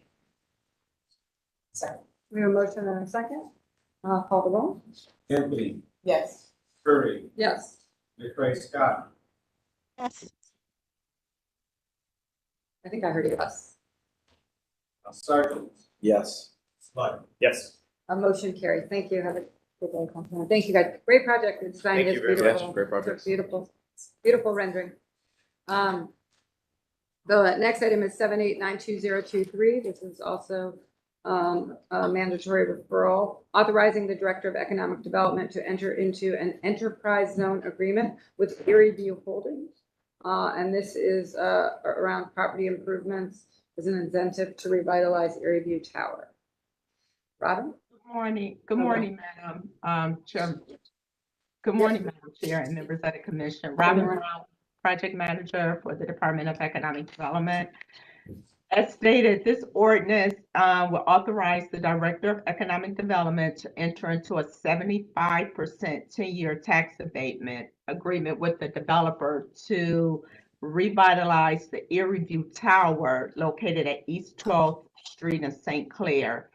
The tower is approximately 40 stories, approximately 700,000 square feet. The redevelopment of the tower is expected to cost an estimated $217 million, of which about approximately $123 million would be attributed to the hotel conversion and office improvements. And the project will also include approximately 227 apartments, which will be branded by W Residence. Also a 210-key luxury hotel managed and branded by W Hotels. There will also be approximately a 500 heated indoor parking space, garage. The project will retain approximately 600 permanent jobs with $70 million in payroll that will spin off approximately $1 million in city income tax revenues. That will create 600 permanent jobs. The project will retain 650 jobs, which will generate $3 million in city income tax revenue on $200 million in payroll. And the development will also provide upwards of 260 construction jobs. The estimated value of the abatement in year one is approximately $2.1 million, and the estimated real property taxes in year one with the abatement is approximately $723,000. Present today from on the project is John Penny, Rich Morehouse, and Charlie Bolton with Corman, Jackson, and Krantz, who will be representing the developer if you have any questions. Thank you. Thank you. Thank you. Is it my turn to speak now? Yeah. All right. Thank you. Thank you for everyone's time. As Robin said, I'm Rich Morehouse, and with me is Charlie Bolton. I'm a partner with the law firm of Corman, Jackson, and Krantz. KJK is involved in this project as project management and developer support. Berardi Partners is the architect. Joe Berardi could not join us this morning because he's on vacation with his family this week. In this presentation, we're sharing a stack plan, a demolition plan, and before and after images. We appreciate the city team's rigorous incentive review process and their support as we work through this process, dialing in incentives on this tremendous undertaking. The requested incentives are essential to the development, finance, and operation of the project as envisioned. And we look forward to moving forward and wrapping up the developer's incentive requests, which include this enterprise zone incentive and a non-school TIF as well as the city residential abatement. And the project is a big lift, and it has to this point received tremendous support from the state, $5 million in Ohio historic tax credits, and the project was awarded a $13 million transformational mixed-use development credit, which is based on the project's cost as well as the project's ability to produce economic benefits to the city, the county, and the state. The team is eager to get started. We have a construction management meeting on Monday, and with that, I'll turn it back over to Robin. Thank you. Thank you. Any questions from commission members about the project? I mean, I'll just point, it's a really important project, especially to really bridge the kind of zone here between here and to the east. So it's an important kind of connector project versus a bit of the gap that it has become. So.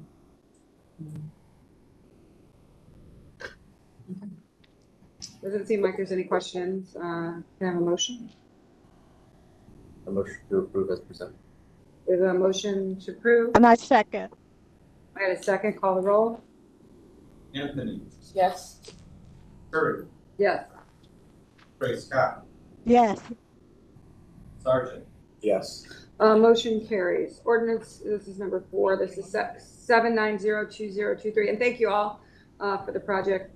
Authorizing the Director of Capital Projects on behalf of the Office of Sustainability to enter into one or more contracts with Volta Charging LLC. And this is for publicly accessible electric charging station network. And this is in the public right-of-way.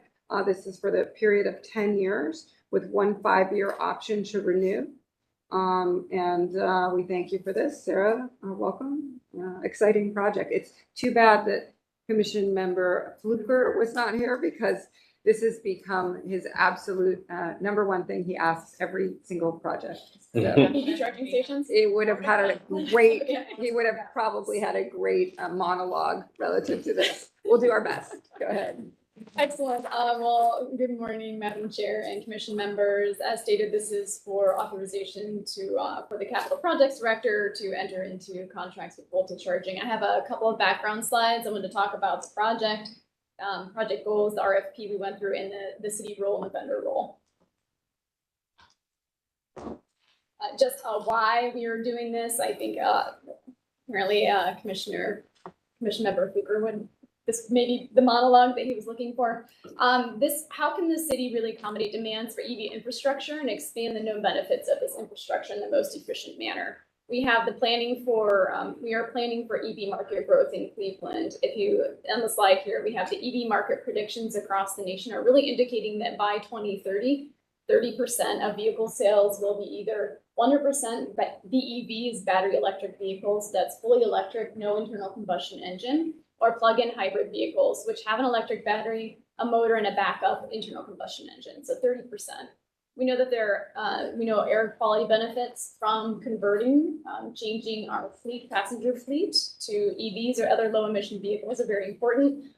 Just a reminder that Cleveland is in a non-attainment area for ground-level ozone. It is created through vehicle tailpipe emissions, and it aggravates chronic illnesses that are really prevalent in our communities, such as asthma and COPD. EVs and PHEVs can also alleviate noise. They're much quieter than internal combustion engine passenger vehicles, especially. And then we have goals in Climate Action Plan to reduce our greenhouse gas emissions. I'm going the wrong way. So here we go. And just a note on that.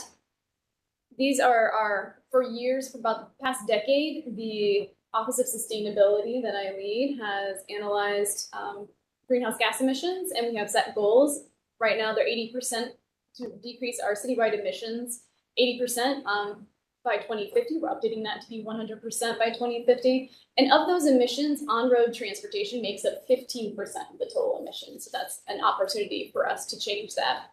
Passenger vehicles account for 80% of that 15. So of that 15%, just regular passenger vehicles account for that. So how can the city support transition to electric vehicles to support these emission goals? But we also want to attract visitors, provide service to residents and business owners.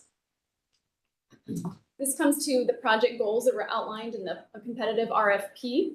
We wanted to provide EV. We asked for basically setting up a public-private partnership with a vendor who would install, own, and operate the system, while the city would co-plan the siting and coordination across the various departments with input on strategic efforts that were already going through that involve both the public right-of-way and streets, on-street parking, for example. The project goals were to provide EV charging station services to residents and visitors at no cost to the city, encourage citywide adoption of EVs by providing supporting infrastructure, encourage EV owners to spend both time and their dollars here in Cleveland. So this is also very much an economic project in Cleveland neighborhoods, and to decrease air pollution, noise pollution, and greenhouse gas emissions. Just to delve into the RFP overview, exactly what the vendor scope of services was. As I mentioned, they will, vendors were asked to outline a program where they would own, operate, install, own, and operate this infrastructure. So on the planning side, the charging station siting plan would be done, as I said, in coordination with the city departments. They were asked to provide support and grant and external funding support. How would that happen in partnership with the city? There's lots of federal funding out there right now for infrastructure, engineering and design, and then coordination with the utilities. Just to note here, we have both CPP and investor-owned utility opportunities, and we ask that the CPP in the contracting, we will have CPP the right of refusal.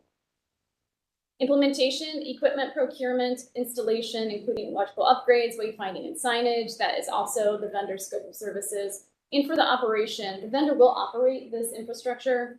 24/7 access is going to be required with a minimum of 97% uptime. These will be networked and identified on EV resource sites so that they can be found by not just residents, but visitors. And then usage data will be shared with the city. So this is important for all of our goals, especially in climate emissions, but also we would like to track the impact on air pollutants as well, as much as possible. Revenue sharing with the city is the other part of this agreement. This revenue model, we asked each vendor to outline how they would do revenue sharing with the city. On the city side, the city's role in this partnership would be coordination, input, and approval of siting plan. I just will mention here that the administration kicked off an EV task force that is interdepartmental, and this is where that coordination would be on the city side. Serve as a grant applicant as needed. The city sometimes has to be the lead applicant on a grant. For example, the federal highway charging and fuel infrastructure grant dollars. That's part of the bipartisan infrastructure law. We would be the lead applicant on that in partnership with this vendor, and that would fund EV infrastructure. And we have streamlined coordination. I already mentioned this with CPP, our publicly owned utility. On the implementation side, there would be exclusive right-of-way access and lease agreements for the selected vendor. Now, this is just for publicly owned property. This is not exclusive right-of-way act. This is not exclusive rights to any other property within the city of Cleveland. This is only for right-of-way and city-owned property. And then wayfinding and signage guidance would be provided by the city to the vendor. And again, on operation, just a note that vendor operates the system.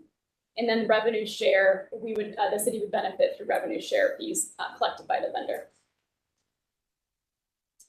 I just outlined the components of the RFP. The RFP competitive process was led by sustainability and with cross-departmental review and input on the final vendor selection from public utilities, engineering and construction division of MOCAP, risk management, and streets division.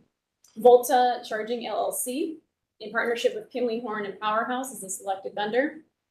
Just an outline of their highlights of that team. Direct experience. Volta has direct experience with charging in high traffic public right-of-way locations. They've deployed this kind of infrastructure in a number of cities across the nation. Charging is subsidized by ad revenue. I know the picture's a little small, but you can see that they have ads. The digital screen there has an ad, and then there's a charging cord coming out of that. That is the That is how the revenue model is outlined in the proposal. Specialized engineering and construction expertise, so that's Kinley Horn and Powerhouse. And then extensive in-house planning and station and siting tool. I will talk a little bit more about that. I don't have a separate slide on that, but that tool is called Predict EV. It is, actually I'll talk a little bit more on the next slide about that. And then financial backing from Shell. So the organization, this organization, Volta, when they applied, in between being awarded and applying, they were acquired, an LLC acquired by Shell. So this lends them more financial backing than they would have had on their own.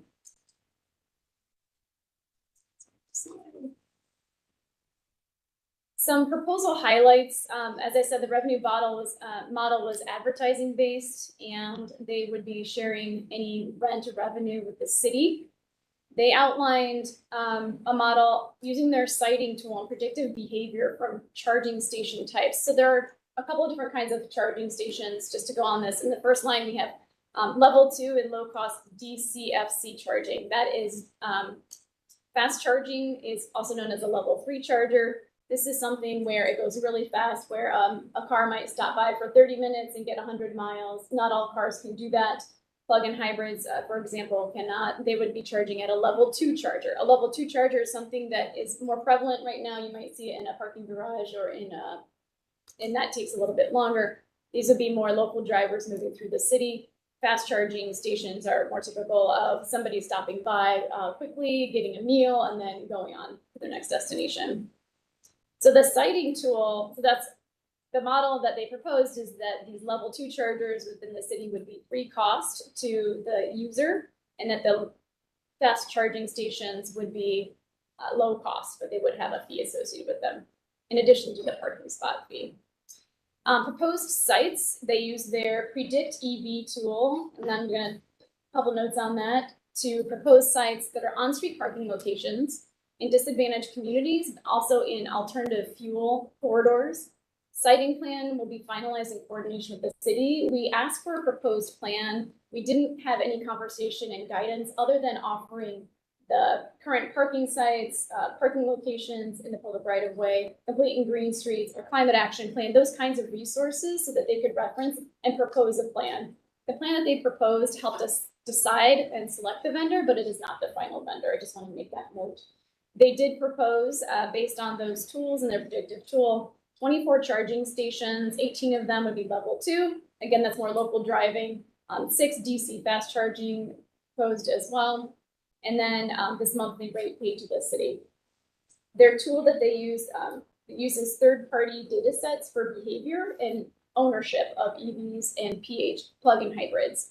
So what they do is they use EV registrations from DOTs. They match opportunities of the behaviors of EV drivers with the location of these charging stations. So they're really trying to optimize both their revenue model, like where would we get revenue from ads, where would we get drivers to stop and spend their dollars here in Cleveland, but also how do we make sure that this is equitable. On the equitable side of things, they're using the federal guidance called Justice 40. Justice 40 is where you uses the tool, you might have heard of it, I'm just going to note, Climate and Economic Justice Screening Tool. It takes by census tract into consideration transportation barriers, particulate matter, air pollutants, traffic proximity, no driveway neighborhoods, that kind of thing, health, asthma, low life expectancy, diabetes, heart disease, and then housing, the lack of green space, historic underinvestment, lead paint. So it takes into consideration those kinds of things when they're thinking about disadvantaged communities. So that is also in their tool. And then finally, I just wanted to talk about the project timeline. This legislation, again, is very specific to right-of-way and publicly owned property, an EV charging station network via the vendor selected by competitive RFP. This is not going to solve all of the EV charging station needs in Cleveland. We know that there are many private property owners who are interested in this and are already deploying that kind of equipment. But we wanted to make sure there's some consistency in the public right-of-way and in our public parking garages and publicly owned lots. So the administration kicked off the EV and low-emission vehicle task force, as I mentioned. This RFP was released back in February. We reviewed proposals in the spring and selected in June. In this fall, we're anticipating passage of the legislation this summer, and then we will enter into contract negotiations, station siting, permitting and utility coordination this fall. Design and engineering would really begin late 2023, early 2024. Anticipate some construction happening in 2024, and then a phased installation through 2025. Thank you. Questions? I want to note, because we have our partners in Cartier in the room, that we'll be mindful of your bus stations, and certainly through engineering and construction will be represented. That was provided as well, by the way. And the bikeway master plan is also provided. Okay. Any other questions or comments? Great. It's exciting. Very exciting. I think my other comment would be, does Volta have any expertise in providing charging stations for electric bikes? I think it came up during our last meeting. For electric bikes? Yeah, that's something that, I mean, every day I see someone new on an electric bike in Cleveland. It's come to be very popular. It'd be so, if we're building out the network for electric vehicles, it seems like something, maybe not in this plan, but something to think about in the future. What's just a plug? Can they just add one? Like, Well, I don't know if there's a universal charger yet. That's kind but of the it's thing. like, it's really just, it's not complicated. It's a great But then you'd idea. have to bring your charger fine. with you, which is kind of cumbersome. Well, either way, it's a great idea. If you guys are doing this, you ought to do both. Yeah. Or see if you can add it in. Questions about bike e-bicycles? Thanks for bringing that up. It's a phenomenal idea. That was not part of the RFP, but nobody proposed that. That But I doesn't have mean to it can't be. believe that there is a product being emerging for a boat. It Yeah. would be surprising if it isn't. Yeah. And some standards, right, Yeah. around it. So if possible, see if we can add it. Yeah, being stranded on an e-bike's not fun. Yeah. Any other comments or questions? Maybe report back on that. I'm sorry, what was Maybe it? you could report back on that. Yeah, to us. absolutely, I will. I will absolutely ask that question. All right, we have a motion. Madam Chair, I recommend that we approve ordinance number 790-2023 for the city of Cleveland to engage in a charging contract with Volta Charging LLC for a publicly accessible electric charging station. Second. Motion in the second. Call the roll. Anthony, Yes. Curry, Yes. McCray Scott, Yes. Sergeant. Yes. Motion carries. Last administrative approval is ordinance 801-2023 to supplement the codified ordinances of Cleveland by enacting new sections of 30101 and 30109 related to transit-oriented development and transportation demand management to amend section 34102 that was passed in 2009 and 1236A67, which was passed in 1971, the year after I was born. And it says here, note to be approved stated to the subject amendment, stated amendment. So you'll let us know what that was, the Yes, stated ma'am. amendment. Good, go ahead. Good morning, everyone. Good to see you again. Yes. Sorry, I want to be mindful of time because I know we may lose. Yes.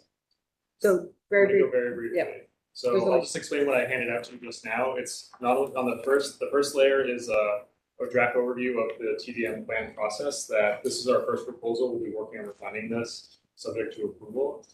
Second is a single page stating a list of the amendments that law has recommended. These essentially encompass some feedback from law, but substantially amendments that we have worked on with licenses and assessments, which is crucial to the registration and enforcement provisions of a TDM plan. And so those are stated on the first page, and it would be staff's recommendation that you approve this as amended. And this would go into the final ordinance. And then after that is just a packet of the language that's the ordinance as amended, the full language. I do have the same presentation up if you have questions, if you'd like me to dig into that specifically. I added a few additional slides to address Commissioner Anthony's questions about safety. I can speak a little bit about that if you'd like. I also have colleagues from RTA and the County Planning Commission and the Mayor's Office too, if you have questions for them regarding transit, county planning efforts on TOD. This has been a part of a comprehensive look at transit-oriented development across our region. And also, if you have questions about how this might fit into the mobility plan or mobility goals in general, we can answer questions about that as well. So I'll jump to those slides briefly, just so I can share that, but I can jump to anywhere in the presentation if you'd like me to.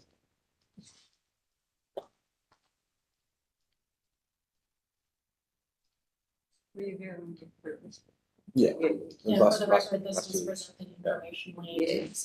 That was just 2 weeks. 2 weeks ago. Feels like a long time ago. You have a good TV. So it's a little difficult to see on this screen. I can provide a more detailed copy. Essentially, I use some available Crime 66 data that's available on our ArcGIS online service. So we have various users of GIS across the city, including in the police department and public safety. And running a simple cluster analysis, this I think requires more analysis, and I'd be happy to do that over the next few weeks and months. But it reflects just broadly some trends. So looking at roughly 25,000 crime incidents in the year 2022, majority of them occurred within the TOD zone, which is again this 5-minute walk from many of the major corridors and transit stops in the city of Cleveland. This doesn't necessarily come as a surprise, certainly to me as a planner, because something that's also reflected in these areas, these are the longest, widest, the major roads in our city. And it also reflects almost all except one of our high crash segments through our Vision Zero work are also within this zone, because again, they're on this network of the longest, widest, highest speed limit streets in our city. And so the way we see this contributing towards advancing safety, both crime and violent crime, property crime, but also traffic safety and traffic crimes, are when we have streets that have land uses set far back from the street, or there's no land use, it's just vacant, or it's a surface parking lot. It does create a canyon effect that can cause drivers to unintentionally drive faster than they might otherwise would. Increasing speeds leads to increasing fatalities, lower safety. And there's also correlations in terms of lack of use or lack of activity related to safety in general or perceptions of safety. Conversations we've had with partners and even with residents, even just people waiting for the bus, is how they feel safe. How safe do they feel when they're waiting for the bus or walking to a bus stop? The amount of activity on the street is directly correlated with that feeling.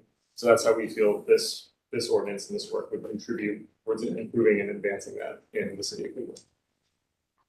Madam Chair, I just really appreciate the time that you took to chat with me and just get clarification of what I was seeking to present this information. And I think, as you indicated, it's an ongoing, right? It's not a one and done. Just, as we think about evolving to a 15-minute city, just thinking about the other factors outside of the transit-oriented nature and the land development nature of our processes and our strategies, and factor in other critical elements to what's happening in our cities into the strategies. Absolutely. If we do have time, if anyone from our TA would like to comment, but I'll leave it up to you. It'd be great.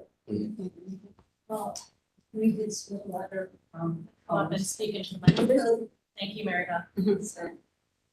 Madam Chair, members of the commission, my name is Mary Beth Beekman, Director of Planning with RTA.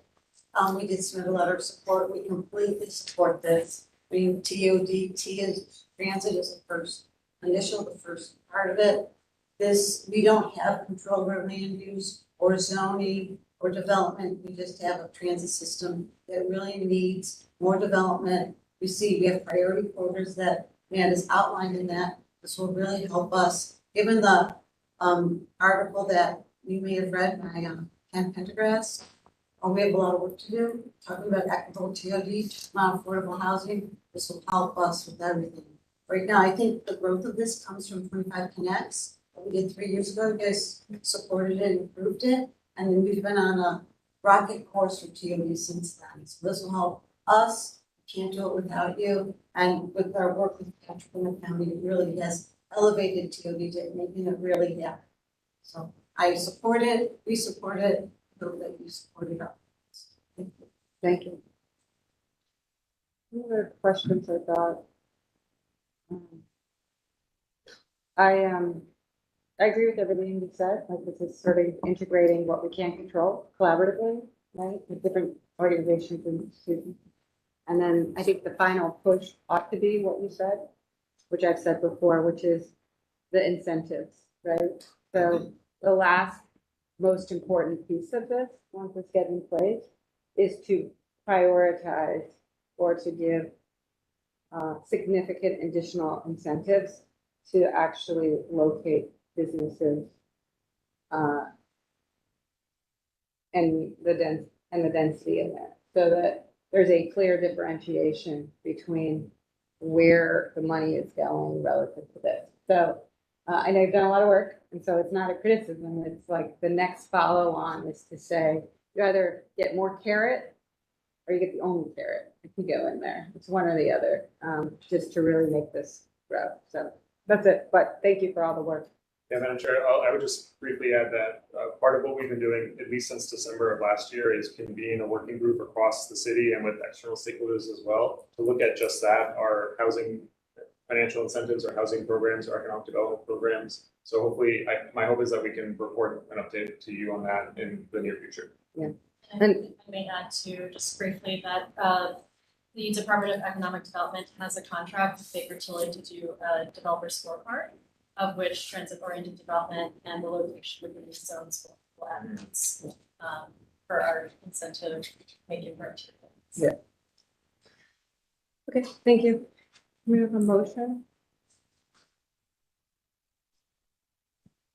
Anyone? Madam Chair, I move, go ahead.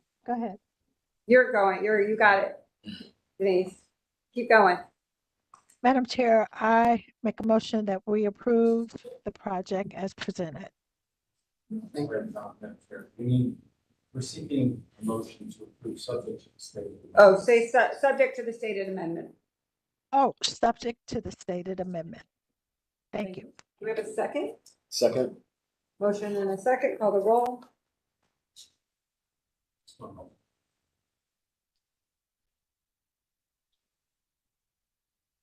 Anthony, Yes. Curry, Yes. McCray Scott, Yes. Sargent. Yes. Motion carries. Thank you. We have two administrative approvals. Take a quick look at them. And then we'll just need a motion for vote. Thank you, guys. Thank you, RTA, thank you, Council. Love all the collaboration. It's like a new day in Cleveland, right here, this. Right, so quickly. We have, wait, we need a motion on the administrative Yes. approval. We have a motion. I move, we could do them Just together. say the administrative approvals, yeah. I move to approve the administrative approvals, ordinance numbers 747-2023, ordinance number 796-2023. You have a second? And I second. Motion in 2 seconds, call the roll. Anthony, Yes. Curry, Yes. McCray Scott, Yes. Sargent. Yes. Motion carries. Director's report. Right, I will sail through this. So community engagement updates, we had a huge kickoff last week with the North Coast Lakefront Master Plan. Shown in this photo is our very own commissioner, our Andrew Sargent, who is also a co-chair of the Lakefront Urban Design Group, working group. And it was a really enthusiastic, joyful, exciting conversation with Mayor Vitt himself, hosted by Third Space Action Lab. So many thanks to you for sitting on the panel and all the staff who've been involved in the community engagement. We've spent a lot of time around events in the city. So instead of hosting, a singular public meeting, we were at 4 different dates, markets, locations over the weekend, multiple events at North Coast. We'll be at New Day and Huff Festival this weekend, and as many events as possible. So you'll see us around those boards. And we will be back for you within the next few weeks for an informational update about the project, so that you're honestly up to date. Parks and Recreation Master Plan also kicked off last week with 4 different public meeting locations at libraries and recreation centers. And great turnouts so far. And we'll continue getting those surveys in and would love for anyone listening or for you all to continue sharing the links to the survey. And then finally, form-based code, August will be heavy month of community outreach. So we'll be out in the community in Huff this weekend, working on a design charrette in Huff next week, as well as around Detroit Shoreway later this month at community meetings and walk clubs. Slide, please. Director, just a quick question. When you all have, like the survey that's out right now, if we want to get copies, obviously our organization tables, very often, is that a request I would just need to you to get copies of and that's hard copy? Yeah, that's great. We have a bunch of hard copies of at least the lakefront survey, and we'll see what we can do with the Parks and Rec one. So I will just say it is a quite lengthy survey. So there's a short version and a long version. Okay. We'll try to get copies of the short version.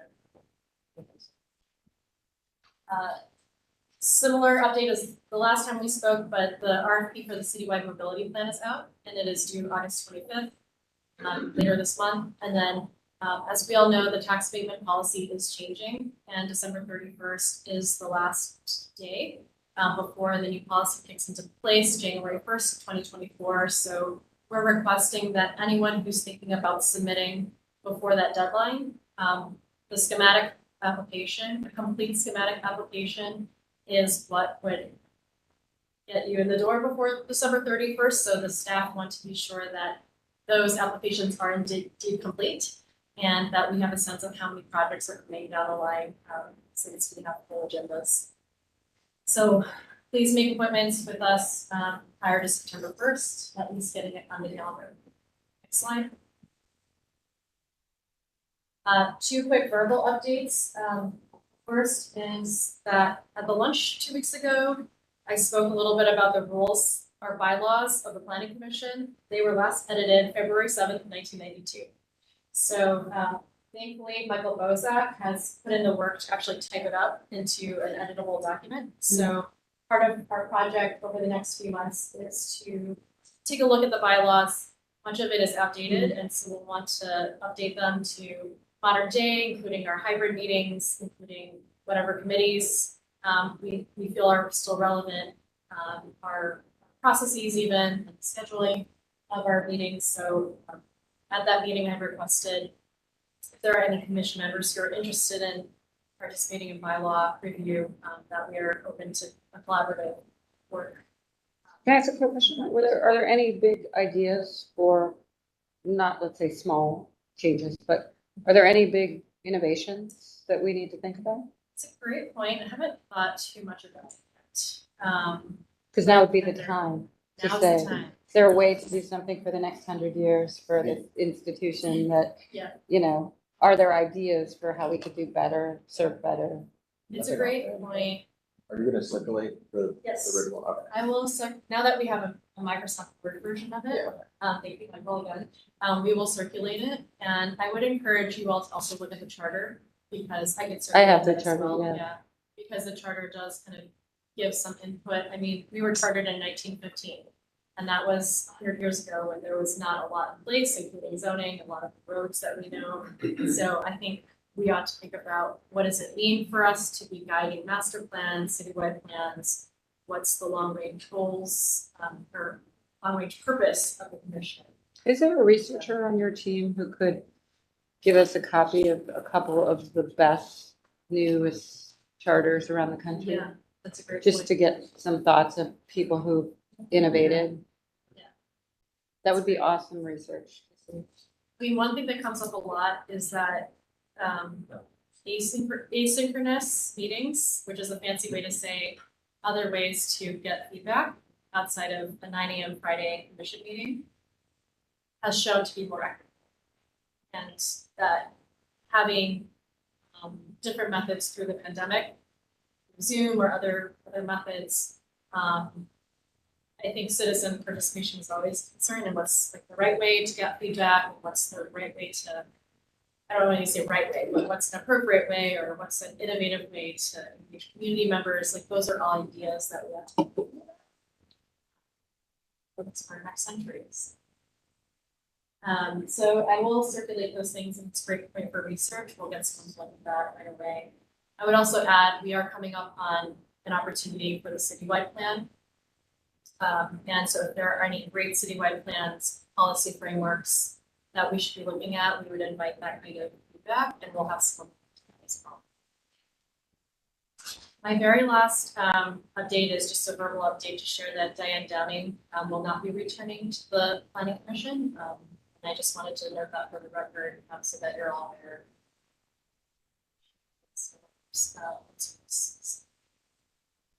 Thank you. Thank you. We're going full for. Meeting adjourned. What's that? Full for 1 week.